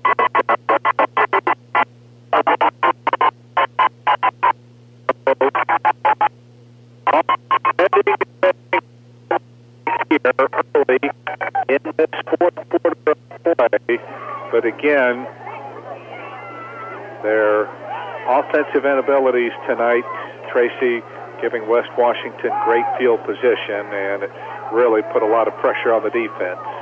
But even though they've given up the 2 scores, the defense has done a 180 here from the first 3 games of the year. Well, I've watched a lot of football over the years, and I can tell you there's a lot of time left on the clock. Anything can happen. Right. Especially in high school football. The game's not over by any stretch, but now the Senators go for 2, and they hand off to Ferris, and he didn't get in. So that gives Valley a little bit of life here, at least for now. But the Senators now have forced Valley to try to score twice to win this football game. Time out of the field, 8:52 left. Fourth quarter on the Fast Eddie's Country Store and Deli scoreboard. It's now West Washington 14, Springs Valley nothing. Back with more Blackhawks football in just a moment.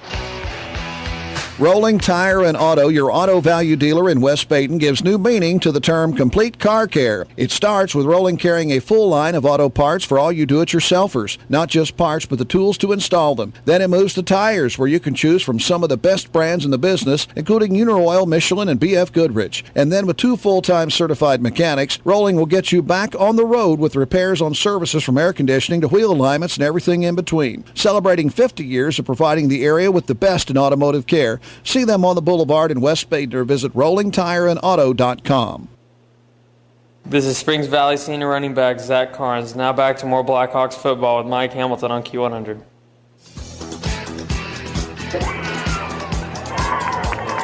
Chicago's Pizza, good. Stop by Chicago's on the Boulevard in French Lick for the Salad Bar Lunch, 11 to 1:30 Monday through Friday. Salad, pizza, breadsticks, and drink all for $7.99 at Chicago's Pizza in French Lick. And as always, we thank our good friends in Chicago's for providing the Q100 sports staff with another delicious Chicago's pizza. Great combination with Springs Valley football. All right, Hawks down 14 to nothing as Caleb Murphy kicks off. Zach Carnes will field it at the 17. Going up the middle of the field, now breaks to the outside, looking for running room, 25, 30, 35, and he's hit and run out of bounds around the 37, and then a late flag comes in as well. This may tack on another 15 here for the Hawks, which is just exactly what they need. They may call a late hit out of bounds here on West Washington. Yeah, nice run by Zach. Zach stopped him quick, and he got outside there, was able to throw downfield a little bit. Definitely the penalty, another 15 yards here, is going to put us in really good field position. Well, the Senators now right at 50 yards in penalties. And this will move the football. Couple plays here, Mike. We can gain this momentum back. Oh, no question. They will mark it at the 48-yard line of West Washington. So Hawks will pretty well start in 4-down territory, and it's almost imperative that they cash in here. Still plenty of time left, 8:43 to go, but Hawks need 2 scores. In motion is Carnes to the near side. Whitaker takes the snap, keeps the football, looks for running room. Breaks a couple of tackles and a nice run off the left side. In fact, he may be close enough for first down yardage, and I think he will get it here. He's done that a couple of times as he has on the quarterback draw, just taken that football, and now the Senators are going to spend a timeout. I don't think Philip Hausman too happy with what he's seen from his defense. It's an 11-yard gain to the 37, so they will spend a timeout here. He's seen a little momentum shift here, and I think it's probably a good timeout for West Washington. Matt Cooper and the team of surveyors and engineers at BRCJ Incorporated are proud of our young leaders that excel between the lines and in the classroom. BRCJ salutes the parents, teachers, and coaches for their support of these activities because life is a team sport. Go Hawks from everyone at the team of surveyors and engineers at BRCJ Incorporated. Time out of the field with 8:33 left. Hawks trailing 14-0 on the Fast Eddie's board. We'll return with more after this 30-second timeout.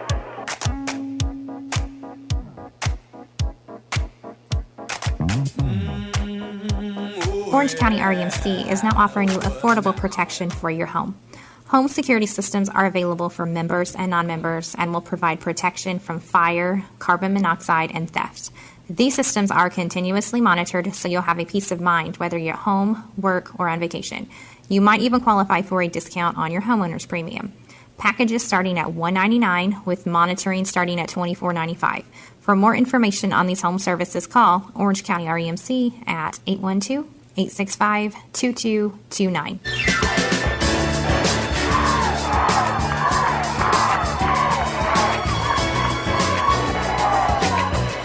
Out of a Senator timeout, Valley 1st and 10 now at the Senator 37-yard line.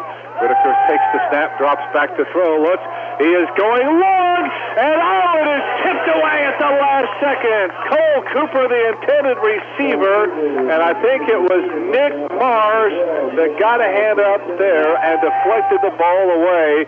That ball was headed right into the numbers, Tracy, of Cole Cooper. That was just a good football play. Good route by Cole. And great pass by Braden, and the West Washington guy made a heck of a defensive play at the last minute to tip that ball, or that would have been 6 points. You bet. Instead, it's 2nd down and 10 now. The ball at the Senator 37. Brian Tao splits wide to the near side. Cooper the wide out to the far. Slot backs Perkiser and Carnes. Up under center is Whitaker, has some time now, flushed out of the pocket, going to run with it, and he'll pick up 4, maybe 5 yards before he's brought down by Caleb Murphy. So nowhere to throw that time. He gets down to the 32 yards, so it'll be a pickup of 5. Now the Hawks looking at a 3rd down and 5 from there. The Senator defense all night, they played a solid game. In Tao comes wide of the near side. This time Whitaker goes out of the pistol formation. Carnes in motion. Ball snapped back to Braden looking for running room, and this time he's not going to find any. Hawks couldn't open a hole big enough there for Braden to work through, and now it's going to bring up a 4th down here. They're going to spot it, looks like at the 2-yard line. We do have a injured player.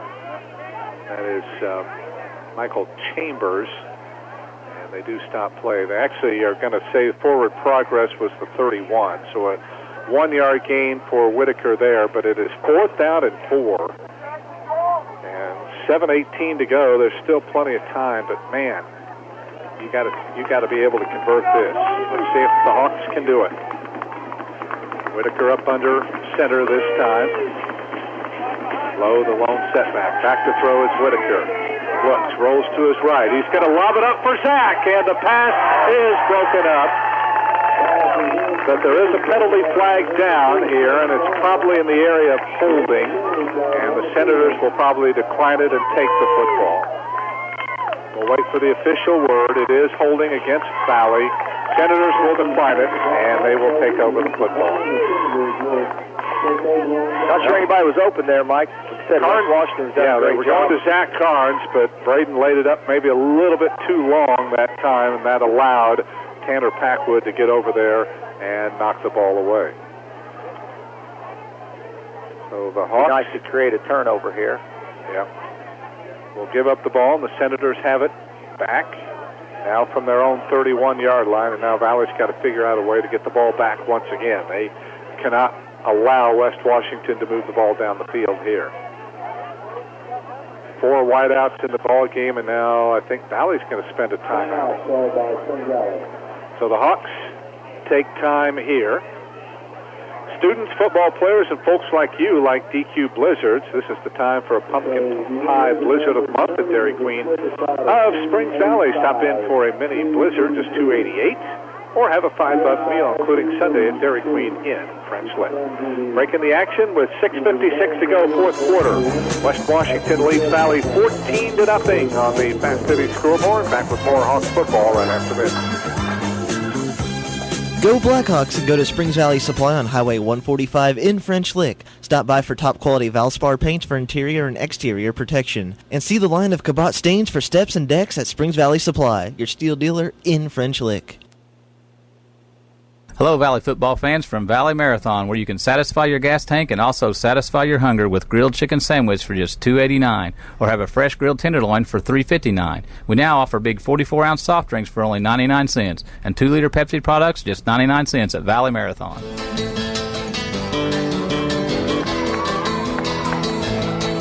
Chicago's Pizza, good. Stop by Chicago's on the Boulevard in French Lick for the salad bar lunch, 11 to 1:30 Monday through Friday. Salad, pizza, breadsticks, and drink for $7.99 at Chicago's Pizza in French Lick. First and 10 Senators at their own 31. Mars hands off to Ferris, hit at the line of scrimmage, but again, oh my goodness, he's just carrying Valley tacklers. He just never stops those legs from pumping. And he was hit at the line of scrimmage, and Tracy able to pick up 3 or 4 yards. Now, they're going to say his knee touched back at the 34, 2nd and 7, but could have been more like 2nd and 10, 2nd and 9. He's carried the ball 13 times this half, 19 for the game. 2 setbacks for the Senators, with Mars out of the pistol, takes the snap. Hands off, Packwood, big hole, breaks to the outside, and just does get tripped up as Colton Dickey may have made a touchdown-saving tackle there. Huge hole that time for Tanner Packwood, 13 yards out to the 47, and I'll tell you what, maybe one more first down, and that may spell the end of things for Valley. They have got to figure out a way to get this football back here. And now the Senators will start to utilize more of that play clock, which will take time off the clock as well. Halfway through the fourth quarter, Senators leading at 14-0. Valley has played well defensively, but just have not been able to generate any offense tonight. Here's Ferris on the draw. Takes the handoff, drives forward, still on his feet.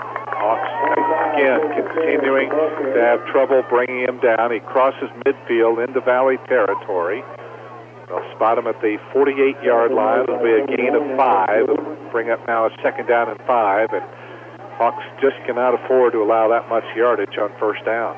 It'll be nice to create a turnover here or get a holding penalty or something to stop their momentum a little bit, stop this drive. Down to 15 on the play clock.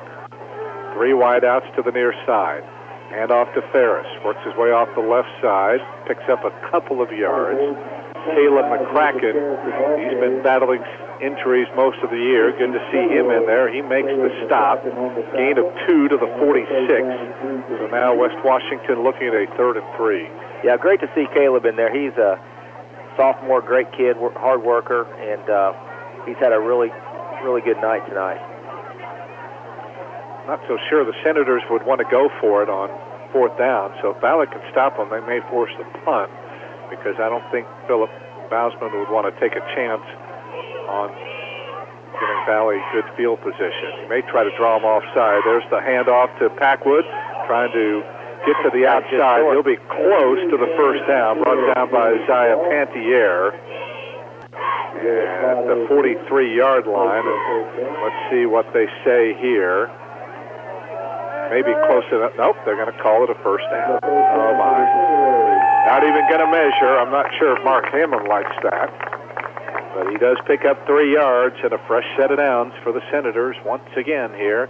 Keeps the clock running now with 4:15 to go. And definitely if West Washington gets one more first down, they'll just simply run out the clock. Yeah, our kids just need to keep playing and try to make something happen here and see what we can get going. Ball snap back to Mars. Hand off to Ferris. Trying to find some running room. Driving forward. Still on his feet. And again, he's just proving to be very tough to bring down. Picking up 6 and 7 yards on the play. That one to the 37. So he gets 6 yards there. And again, that really puts a lot of pressure on. And now Valley will spend their second timeout with 3:43 remaining.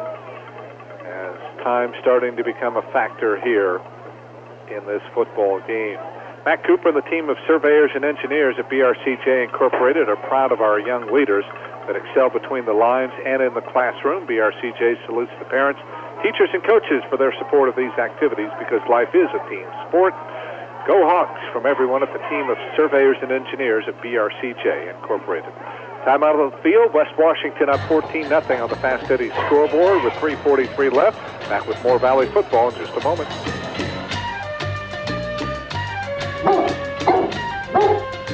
You've got a great watchdog. He barks every time someone comes to the door, devoted to your protection. But he can't lock your doors, turn on your lights, or set the temperature of your house. However, those things are part of what a Honeywell Lyric home automation system from Smithville Security can provide. Keep your dog and all other things you love safe. Visit smithvillesecurity.com today to discover how affordable peace of mind can be. Simple, smart, safe, Smithville.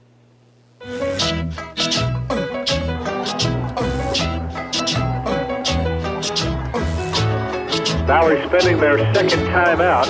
They need to find a way to get the ball back. They're trailing 14-0. Mars with the offset eye. Play action. Looks to throw it as a man downfield. That is Bobby Stevens. He runs it down, and his momentum carries him out of bounds, but he makes the catch down around the 15-yard line. So Bobby Stevens, he's just a freshman, folks, and he's going to be around for a long time. He's made 2 terrific plays. He makes one there as Valley again bites on the play action.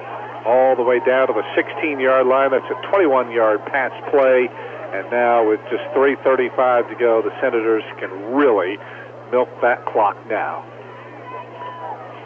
So even though Valley has looked better defensively when they've really had to come up with a big plays, Tracy, they just have not been able to stop them, especially here in the fourth quarter.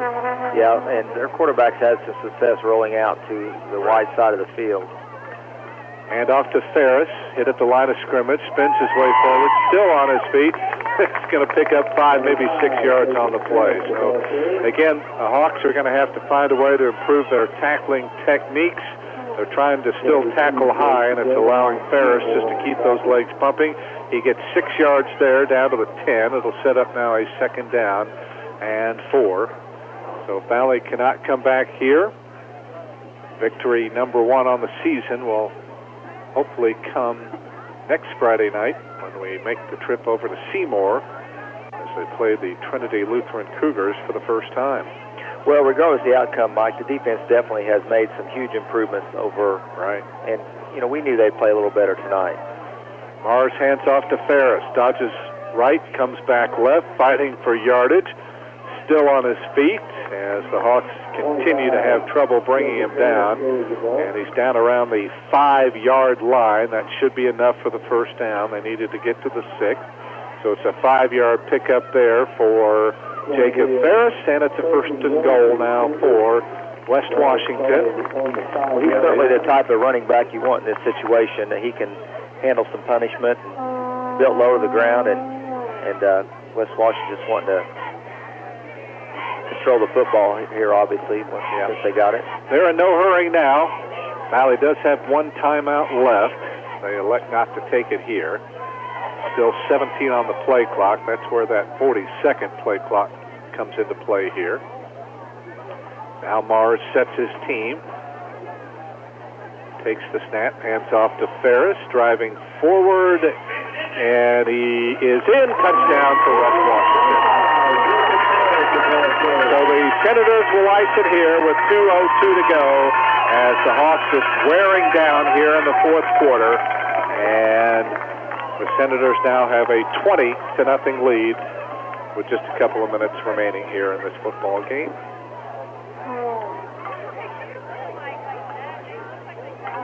Ferris has his first touchdown of the night from 5 yards out, pending the extra point. 10-play drive for the Senators that covers 69 yards, and the pass for the two-point conversion, Mars tried to throw it into the end zone to Dakota Smith, but it was batted away by a Hawk, and the two-point conversion fails, but it may make little difference now as the Hawks now trail it 20-0 on the Fast Eddie scoreboard.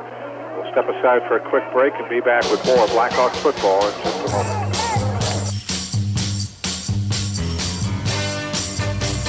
Do you want to begin again?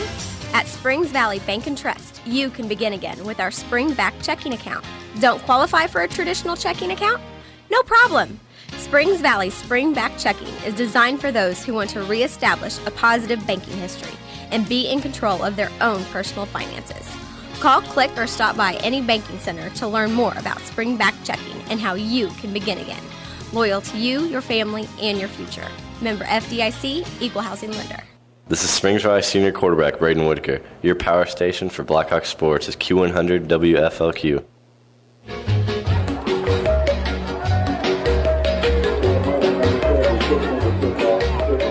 Big touchdown for the Senators, an insurance score with just 2:02 to go up now 20-0.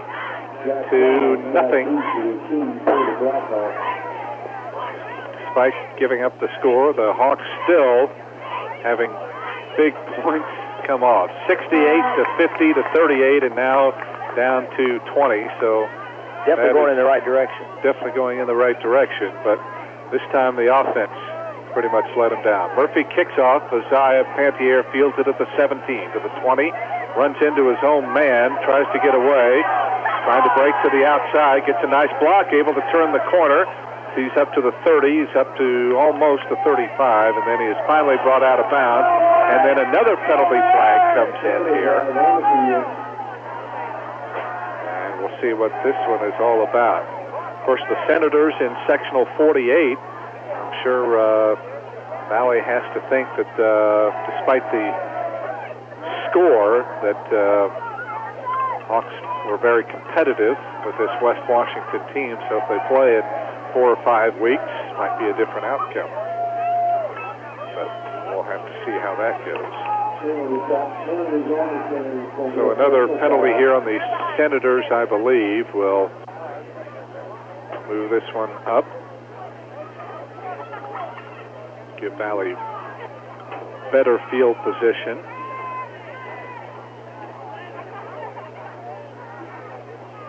Taking some time here to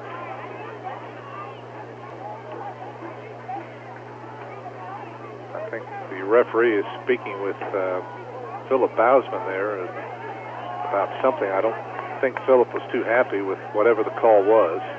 At any rate, the ball goes up to the 48-yard line, so it'll be 1st and 10 now for the Hawks. From there, just a minute 47 remaining here in this football game. It'd be nice if the Hawks could drive it down and maybe punch it in, at least. Perkiser in motion to the near side. Whitaker pumps once, looks, has time, fires over the middle. He's got his man, that is Zach Carnes. Looks like a couple tackles, still on his feet, and he is pummeled at the 39-yard line. Boy, he was kind of looked like he was tackled low and high, but he does make the catch. First reception of the night for, or second reception, first catch in the second half here for the Hawks at the 39-yard line. Back to throw is Whitaker, has plenty of time. Fires it out on the flat. He's got his man. That is Zach Carnes at the 32-yard line. So that'll be a 7-yard pickup. Hawks wasting no time, getting right up to the line of scrimmage. 2nd down and 3. Down to a minute 5 to go. Nice to see Zach get up. He did take a really good shot at Yeah, he did. after that first pass. In motion is Perkiser. Back to throw is Whitaker. Looks, fires it out on the flat. And he's got Zach Carnes again, and he is pulled down. He should have first down yardage here, as they will spot the ball at the 27, so a 5-yard pickup here. I think Braden found him a new target. I think so.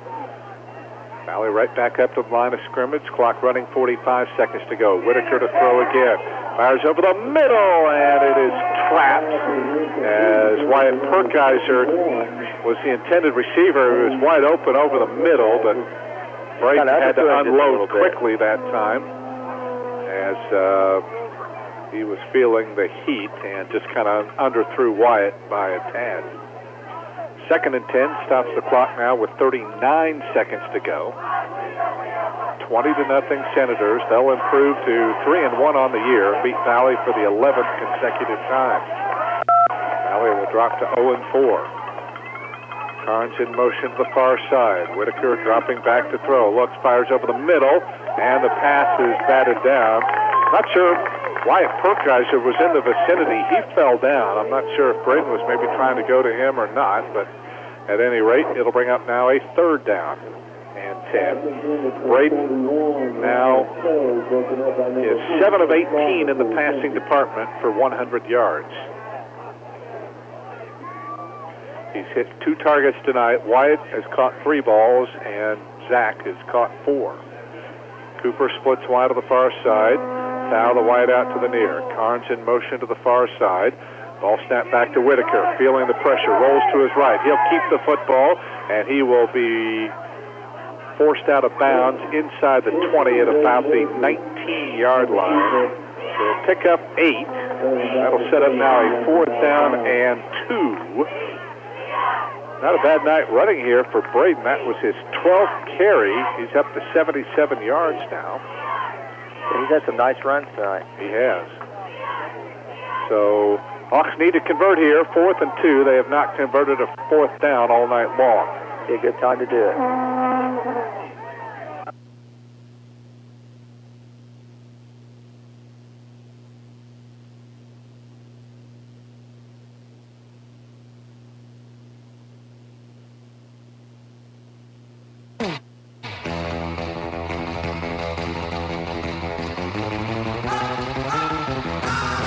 You've worked hard to build and protect your estate throughout your lifetime. Enjoy the confidence that comes from knowing all you've worked for may be preserved for your heirs. Please call Jamie Sullivan, Senior Vice President of Investments of Sullivan Financial Consulting of Raymond James, located in Mitchell at 849-2670. Jamie can help design a comprehensive plan suited for your family's future financial needs. Call Jamie Sullivan today at 849-2670. Raymond James and Associates Incorporated, member New York Stock Exchange, SIPC.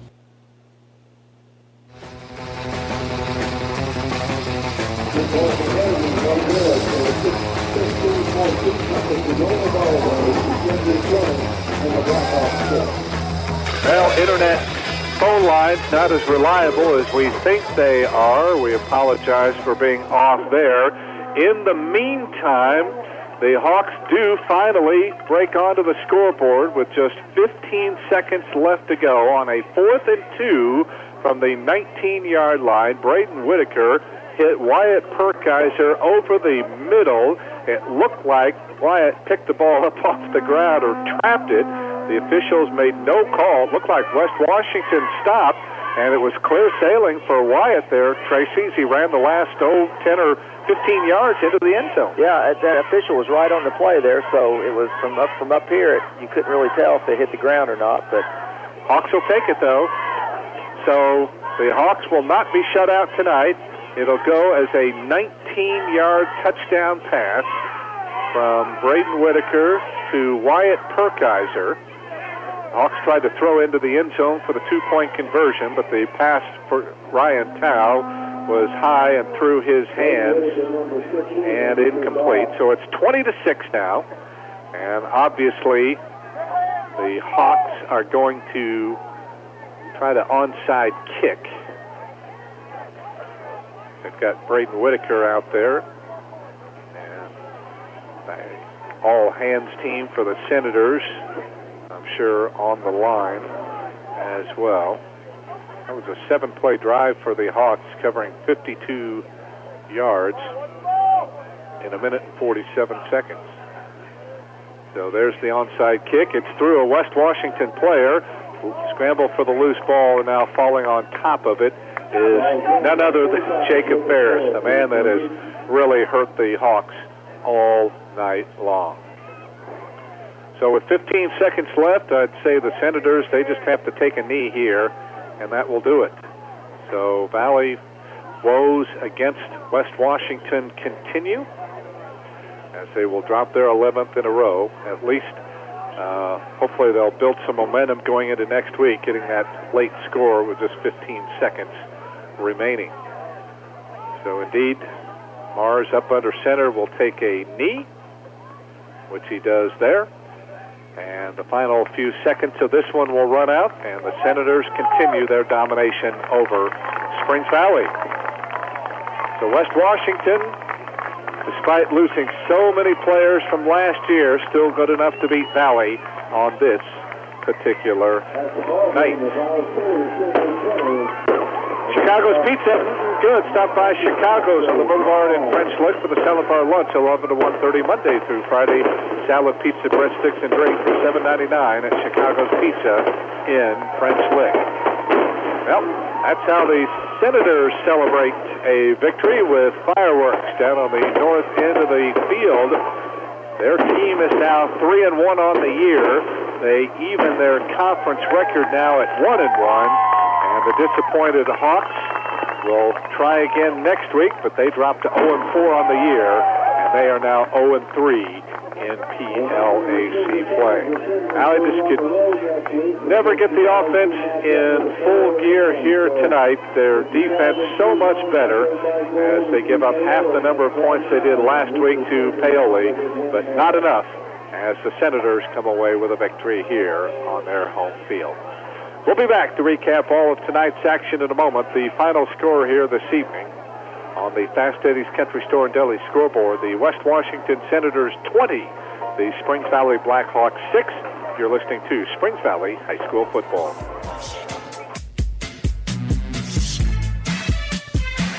Mom, now that I'm back in school, I get to see all of my old friends and make new ones. Julie is my new BFF. Best friend forever? Well, yes, and she goes to Reeser Chiropractic Center, too. That's nice. Does she have scoliosis like you? No, she said chiropractic is just good for kids. Well, I guess she's right. She said just yesterday she was texting and not watching where she was walking and hit her head and hurt her neck pop. But she told her mom, and her mom said, time to see Dr. Lolita at Reeser Chiropractic Center. So, Mom, is it time for my next appointment yet? I'll have to check. I know the phone number. It is 812-723-2277. Yes, I know. Maybe I'll make one for the both of us. Hello, Valley football fans from Valley Marathon, where you can satisfy your gas tank and also satisfy your hunger with grilled chicken sandwich for just $2.89, or have a fresh grilled tenderloin for $3.59. We now offer big 44-ounce soft drinks for only 99 cents, and 2-liter Pepsi products just 99 cents at Valley Marathon. A message from Springs Valley Meadows and French Lick. As we age, recuperating from an illness or surgery may take more time than it used to. It's important for you to follow your doctor's discharge orders and include physical, occupational, and speech therapies when needed. Skimping on post-hospitalization therapy can cause potential falls and infections. So do it for yourself and do it for the ones you love. The road to recovery begins at Springs Valley Meadows and French Lick, where caring people make the difference. Call us at 936-9991. Go Blackhawks and go to Springs Valley Supply on Highway 145 in French Lick. Stop by for top quality Valspar paints for interior and exterior protection. And see the line of Cabot stains for steps and decks at Springs Valley Supply, your steel dealer in French Lick. Signs may come and go, but one sign to watch out for that will always be there when you're buying or selling property is Trinkle Group Real Estate in Bailey. You can count on Trinkle Group to help you find just the right home or property in the exact setting you're looking for. Trinkle Group Real Estate is a member of a multiple listing service with many residential and commercial listings in the area. Talk to Rosemary Trinkle or any of her agents, and they'll get to work for you right away. For real estate appraisals, just look for the green and yellow signs of Trinkle Group Real Estate in Bailey. Call 877-723-5593. This is Springs Valley senior fullback Raheem Bell. Thanks for listening to Blackhawk Football right here on Q100.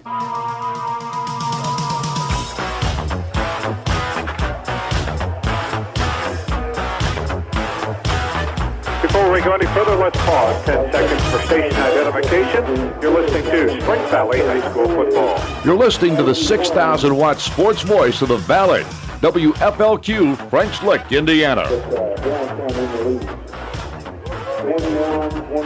Mike Hamilton along with Tracy Tucker back at Art Sanders football field here in Campbellsburg, where the host Senators have just put the finishing touches on a 20-6 victory over Springs Valley, as the Senators scored on the very first series of the contest and made it hold up until they scored again early in the fourth quarter and got an insurance score with just over 2 minutes to go. The Hawks did save a little face on their final possession of the ball game. Braden Whitaker hit Wyatt Perkeiser over the middle, who ran the final 15 or so yards into the end zone for Valley's only touchdown of the ball game, but not enough. As Valley goes down to defeat, they now stand at 0-4 on the year, now 0-3 in conference play. The Senators improved to 3-1 on the year. They square their conference record now at 1-1.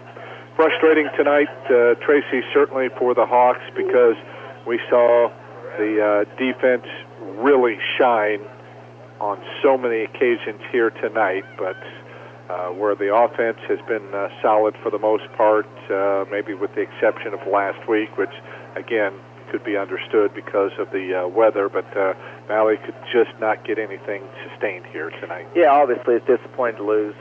Conference game, felt like we had a shot at this game, and we did. Defense played very well, and, that's something the coaches are going to have to stress to the kids, the positive stuff out of it. Keep working hard, and good things will happen for us. I thought time of possession was big.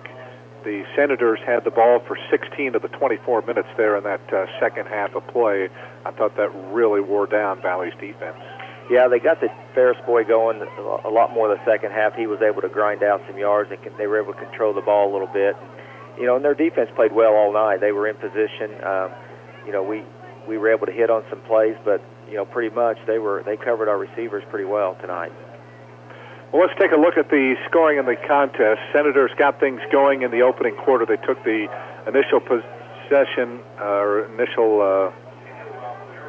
the contest and drove it down 37 yards. A 44-yard kickoff return by Tanner Packwood set them up at Valley's 37. They needed just 5 plays to punch it in on a 25-yard pass from Nick Mars to Tanner Packwood. That's just a minute 47 into the game. Mars hit Packwood for the 2-point conversion, and West Washington led 8-0. Hawks would have one golden opportunity there early in the second quarter.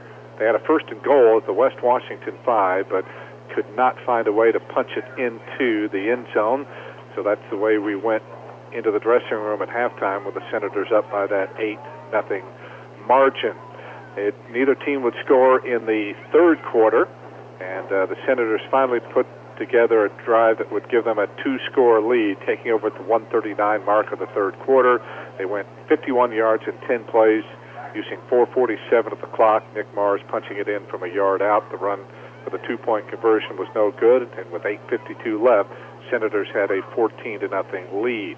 Valley gambled a little bit, ended up not getting good field position, surrendering it to West Washington, and they were able to take advantage of the short field as they went 69 yards in 10 plays to really put this one away. 5-yard run from Jacob Ferris with 2:02 to go. Even though the 2-point conversion was no good, it made it 20-0 at that point. But the Hawks would finally get on the board as they completed a 7-play, 52-yard drive at a minute and 47 seconds on a 19-yard pass from Braden Whitaker to Wyatt Perkiser. Pass for the 2-point conversion was no good, and that's the way it ended, with the Senators winning this one 20-6 on the Fast Eddie scoreboard. We'll step aside for a quick break and continue with more from West Washington High School. Stay with us. This is Springs Valley High School football.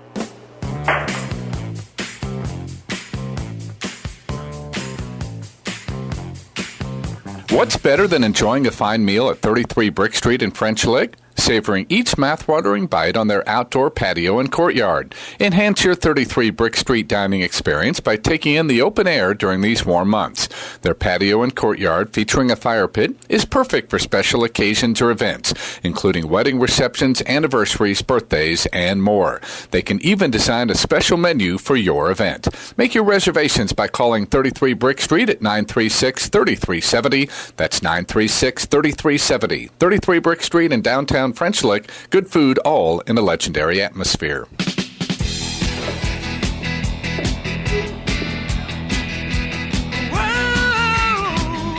Back again in Campbellsburg, where Springs Valley falls tonight to the West Washington Senators by a score of 20-6. Joining us now, head coach Mark Hammond. And Coach, we talked about the frustration from last week in the Paoli game, and boy, I thought this week really this defense, I thought, turned the corner, but for whatever reason, and you might be able to go into that a little bit, we just couldn't get a lot of sustained drives offensively.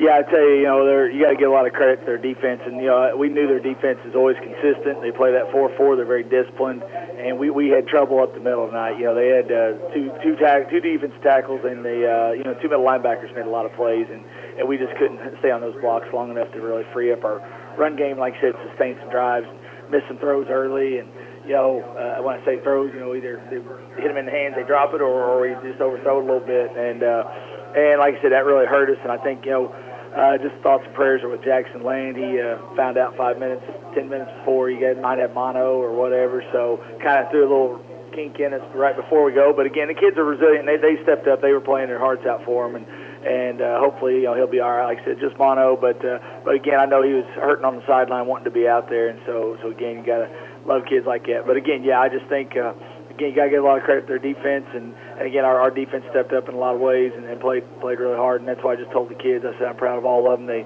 kept playing to the last whistle, and again, you just got to give West Washington some credit. They made some nice plays. This catch over here the Stevens kid made later in the game was just, Zach was pretty much right there, I felt, and that was just a heck of a play. We'd seen that on film, and he'd made one earlier in the year as well.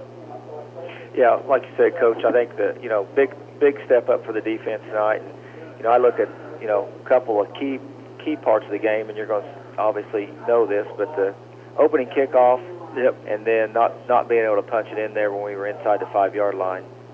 Yeah, I mean, that's what we talked about at halftime. We thought, we missed our opportunity, and again, we just didn't get that push we needed, and that's why I say, maybe we should have called a different play, maybe we shouldn't have, it doesn't matter, but, we got to be able to have that punch and get up in there, but that was, a little momentum, but again, our kids didn't hang their heads. I think we come back and got the ball back and either had an interception maybe or something, I don't know, but again, our kids kept fighting, but those are two big plays. Like I said, that kickoff return, just, kind of we talked about Javon's got a big leg. He just kind of got under that one a little bit, and unfortunately, kicked it right to the guy with some speed coming up the middle, and, kids, 33 there, he's, Packwood, he's a big kid, and big, strong, quick kid, and he got that. But again, we got to do a better job once we get inside the 10-yard line to go ahead and punch it in. So, yeah, that was a big momentum for us.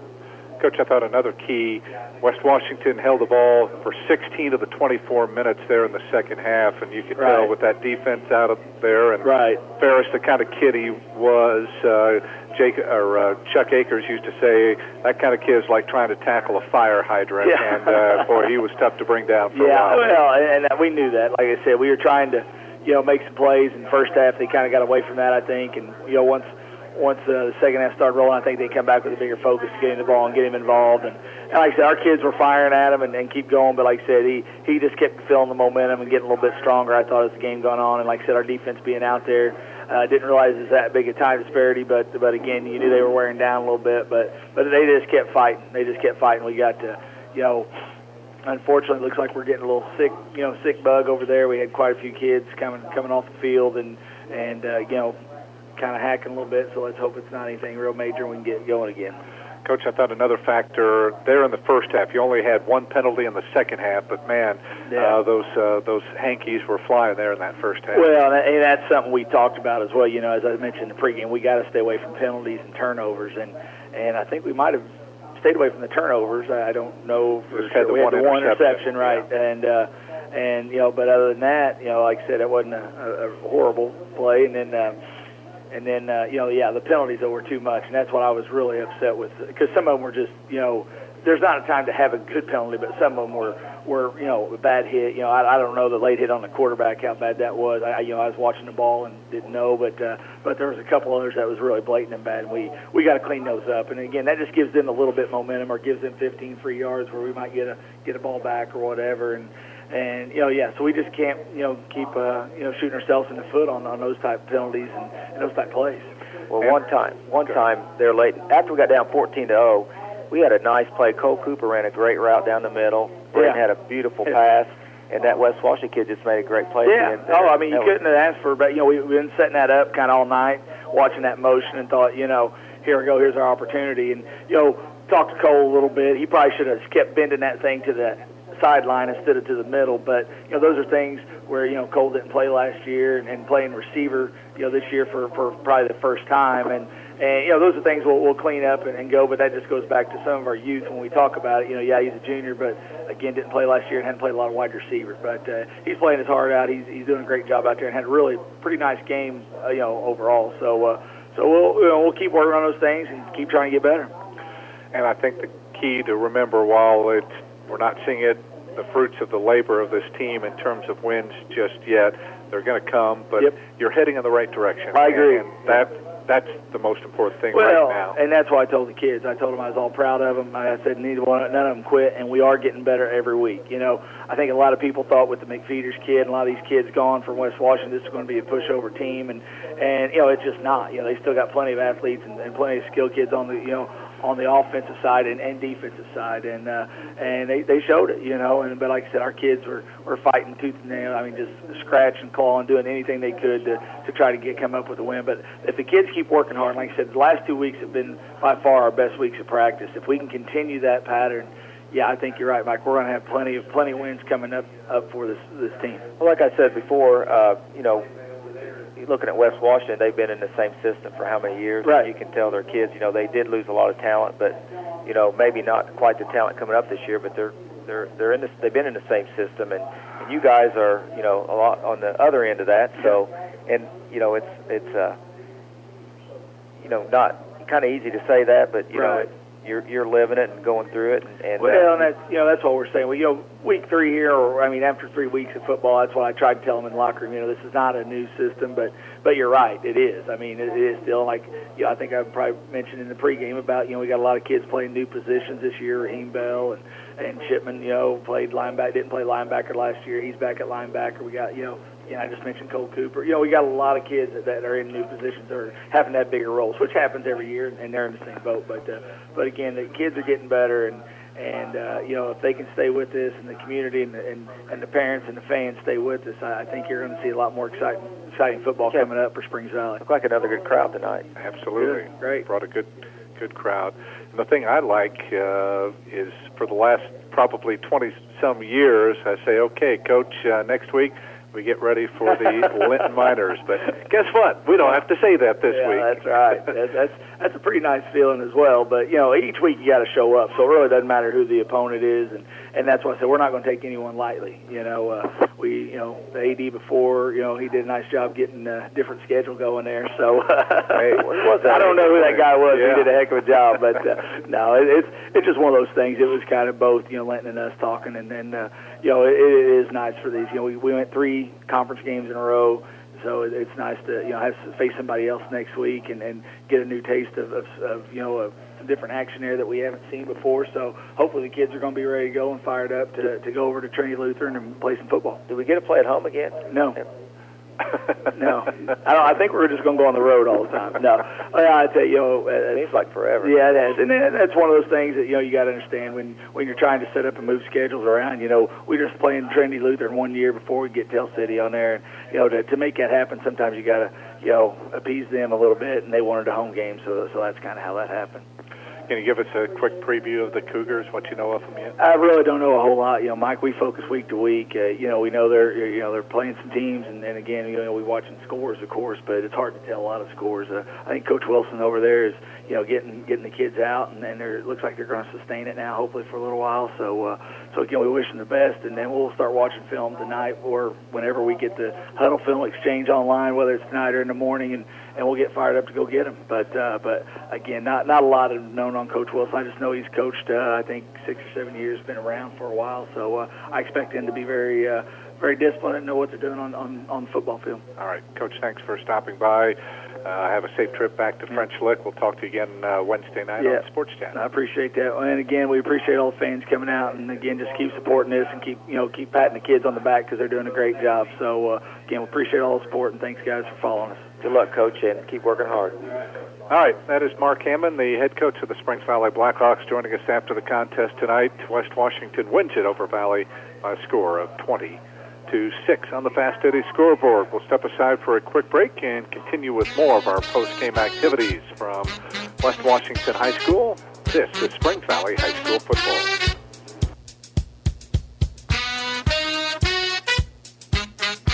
As parents of a child who was actively involved in school athletics and extracurricular activities, Brian and Annette Hawkins of Wolf Contracting know the sacrifices parents make in attending games and getting them to and from practice, and salute these parents for their extraordinary commitment.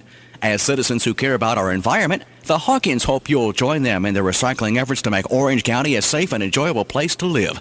Proud to call Orange County home. Wolf Contracting, just west of Paoli. Rolling Tire and Auto, your auto value dealer in West Baton, gives new meaning to the term complete car care. It starts with Rolling carrying a full line of auto parts for all you do-it-yourselfers. Not just parts, but the tools to install them. Then it moves to tires, where you can choose from some of the best brands in the business, including Uniroyal, Michelin, and BF Goodrich. And then with 2 full-time certified mechanics, Rolling will get you back on the road with repairs on services from air conditioning to wheel alignments and everything in between. Celebrating 50 years of providing the area with the best in automotive care. See them on the Boulevard in West Baton or visit rollingtireandauto.com.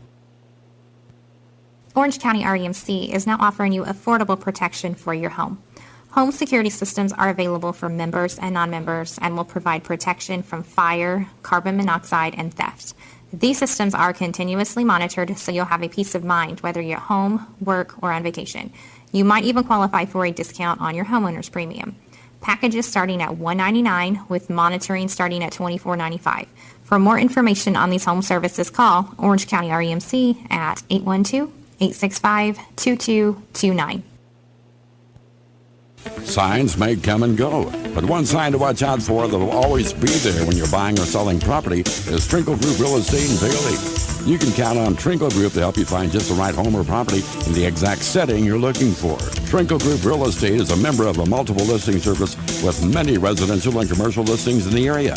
Talk to Rosemary Trinkle or any of her agents, and they'll get to work for you right away. For real estate appraisals, just look for the green and yellow signs of Trinkle Group Real Estate in Bailey. Call 877-723-5593.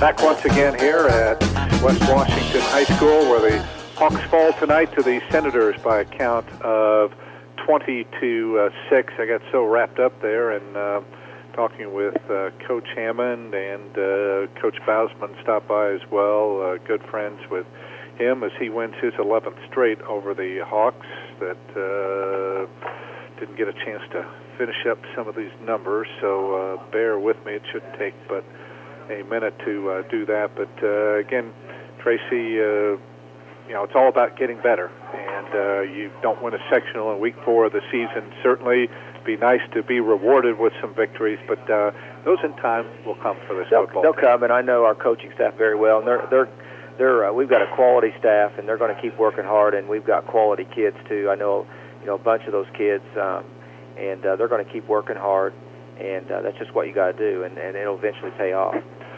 All right, real quick look at the final numbers. Senators outgained the Hawks 314 to 224. West Washington had 42 carries for 193 yards. Their leading ground gainer, I assume, was Jacob Ferris. We had, how many yards was that, Tracy? You're supposed to do the cumulative, not the individual. For Jacob Ferris. Well, yeah, 128. He had 128 total. Okay, yards. 25 carries for 128 yards. Yeah. Okay, all right. It's there, Mike. Okay. In the passing department, Nick Mars was 7 out of 13 for 121 yards and 1 touchdown. He was intercepted once in the contest. Senators 15 first downs, 11 on the ground, 3 through the air, 1 by penalty, and this was a big difference as well. Senators 9 of 12 on third down conversions. Hawks were just 3 out of 11. Senators only got to fourth down once. They did not convert. Valley was 1 out of 4 on fourth downs. Time of possession went the Senators' way, 26-18 to 21-42. Senators had 2 turnovers, 1 fumble, and 1 interception, and they were penalized a total of 6 times tonight for a total of 65 yards. For Springs Valley tonight, 224 yards of total offense. Again, pretty even, 124 of those on the ground. Braden Whitaker, the big night for Valley, 12 carries for 77 yards. Colby Lowe had 8 carries for 43. Tough night for Wyatt running. Obviously, Tracy, Senators really were focused on Wyatt. 5 carries tonight, negative 8 yards. Yeah, I'd say going into the game, that was probably their main focus was to stop Wyatt, and they did a really good job of doing that. Raheem Bell was the other ball carrier for Valley tonight, 4 carries for a total of 12 yards. Passing-wise tonight, Braden Whitaker, 7 out of 18 for 100 yards, 1 touchdown, and 1 interception. That was at the end of the game to Wyatt, and Wyatt ended up catching actually I didn't, as I look back now, guess what I didn't do? I didn't add up the that final one. So make it 8 of 19 officially, 8 of 19 for 119 yards. Told you I get distracted easily. 243 yards. So, all right, there we go. White makes 4 catches for 67 yards, and Zach Carnes caught the other 4 completions from Braden for a total of 52 yards. 10 first downs tonight for the Hawks, 5 on the ground and 5 through the air. A lot of penalties tonight, but they were almost all in the first half. They had a total of 8 penalties, 7 in the first half for a total of 73 yards.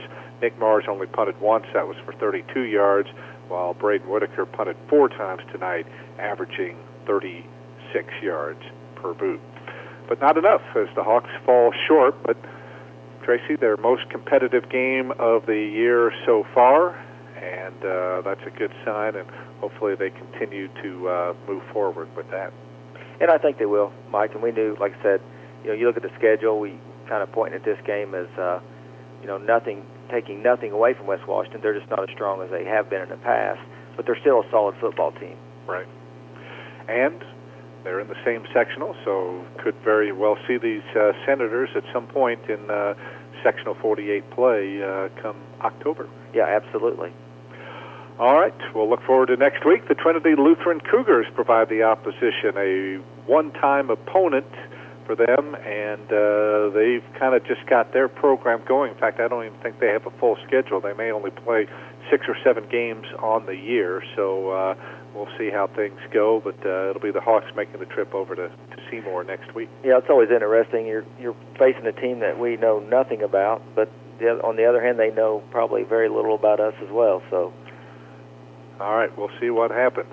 So the Hawks come up short tonight as West Washington scores a touchdown early and get 2 in the fourth quarter. Valley gets their only score with just 15 seconds left on a 19-yard touchdown pass from Braden Whitaker to Wyatt Perkiser, but not enough as the Hawks fall to 0-4 on the year.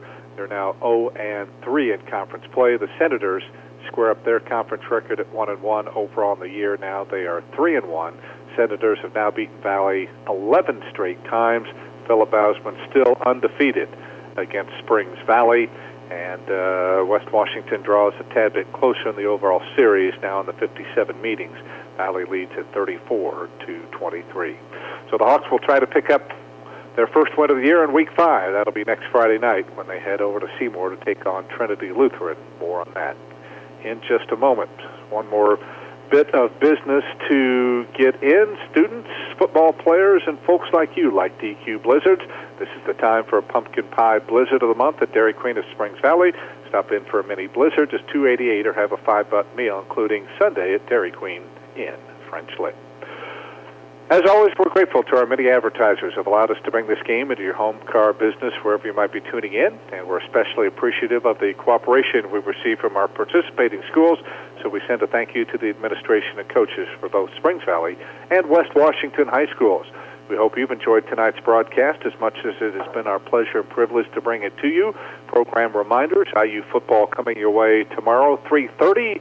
Kickoff, 2:30, our pregame. The Hoosiers in Charlottesville to take on the Virginia Cavaliers.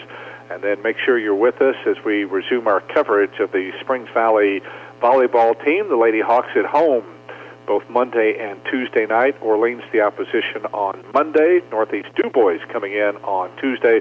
We'll have the broadcast both those nights coming up around 7 o'clock or so each evening. Sports Chat coming up Wednesday night. It'll be our Springs Valley edition, getting underway at 6:05.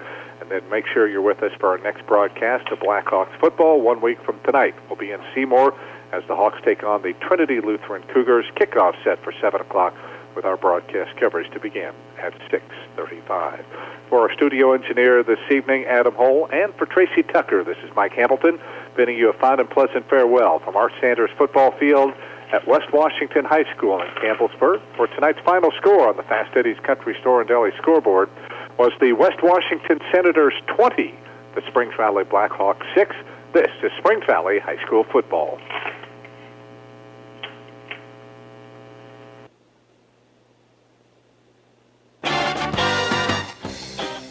WFLQ, the sports voice of the Valley, and thanks for listening to tonight's presentation of Springs Valley High School football, and brought to you by Smithville, offering DSL and fast internet service to customers.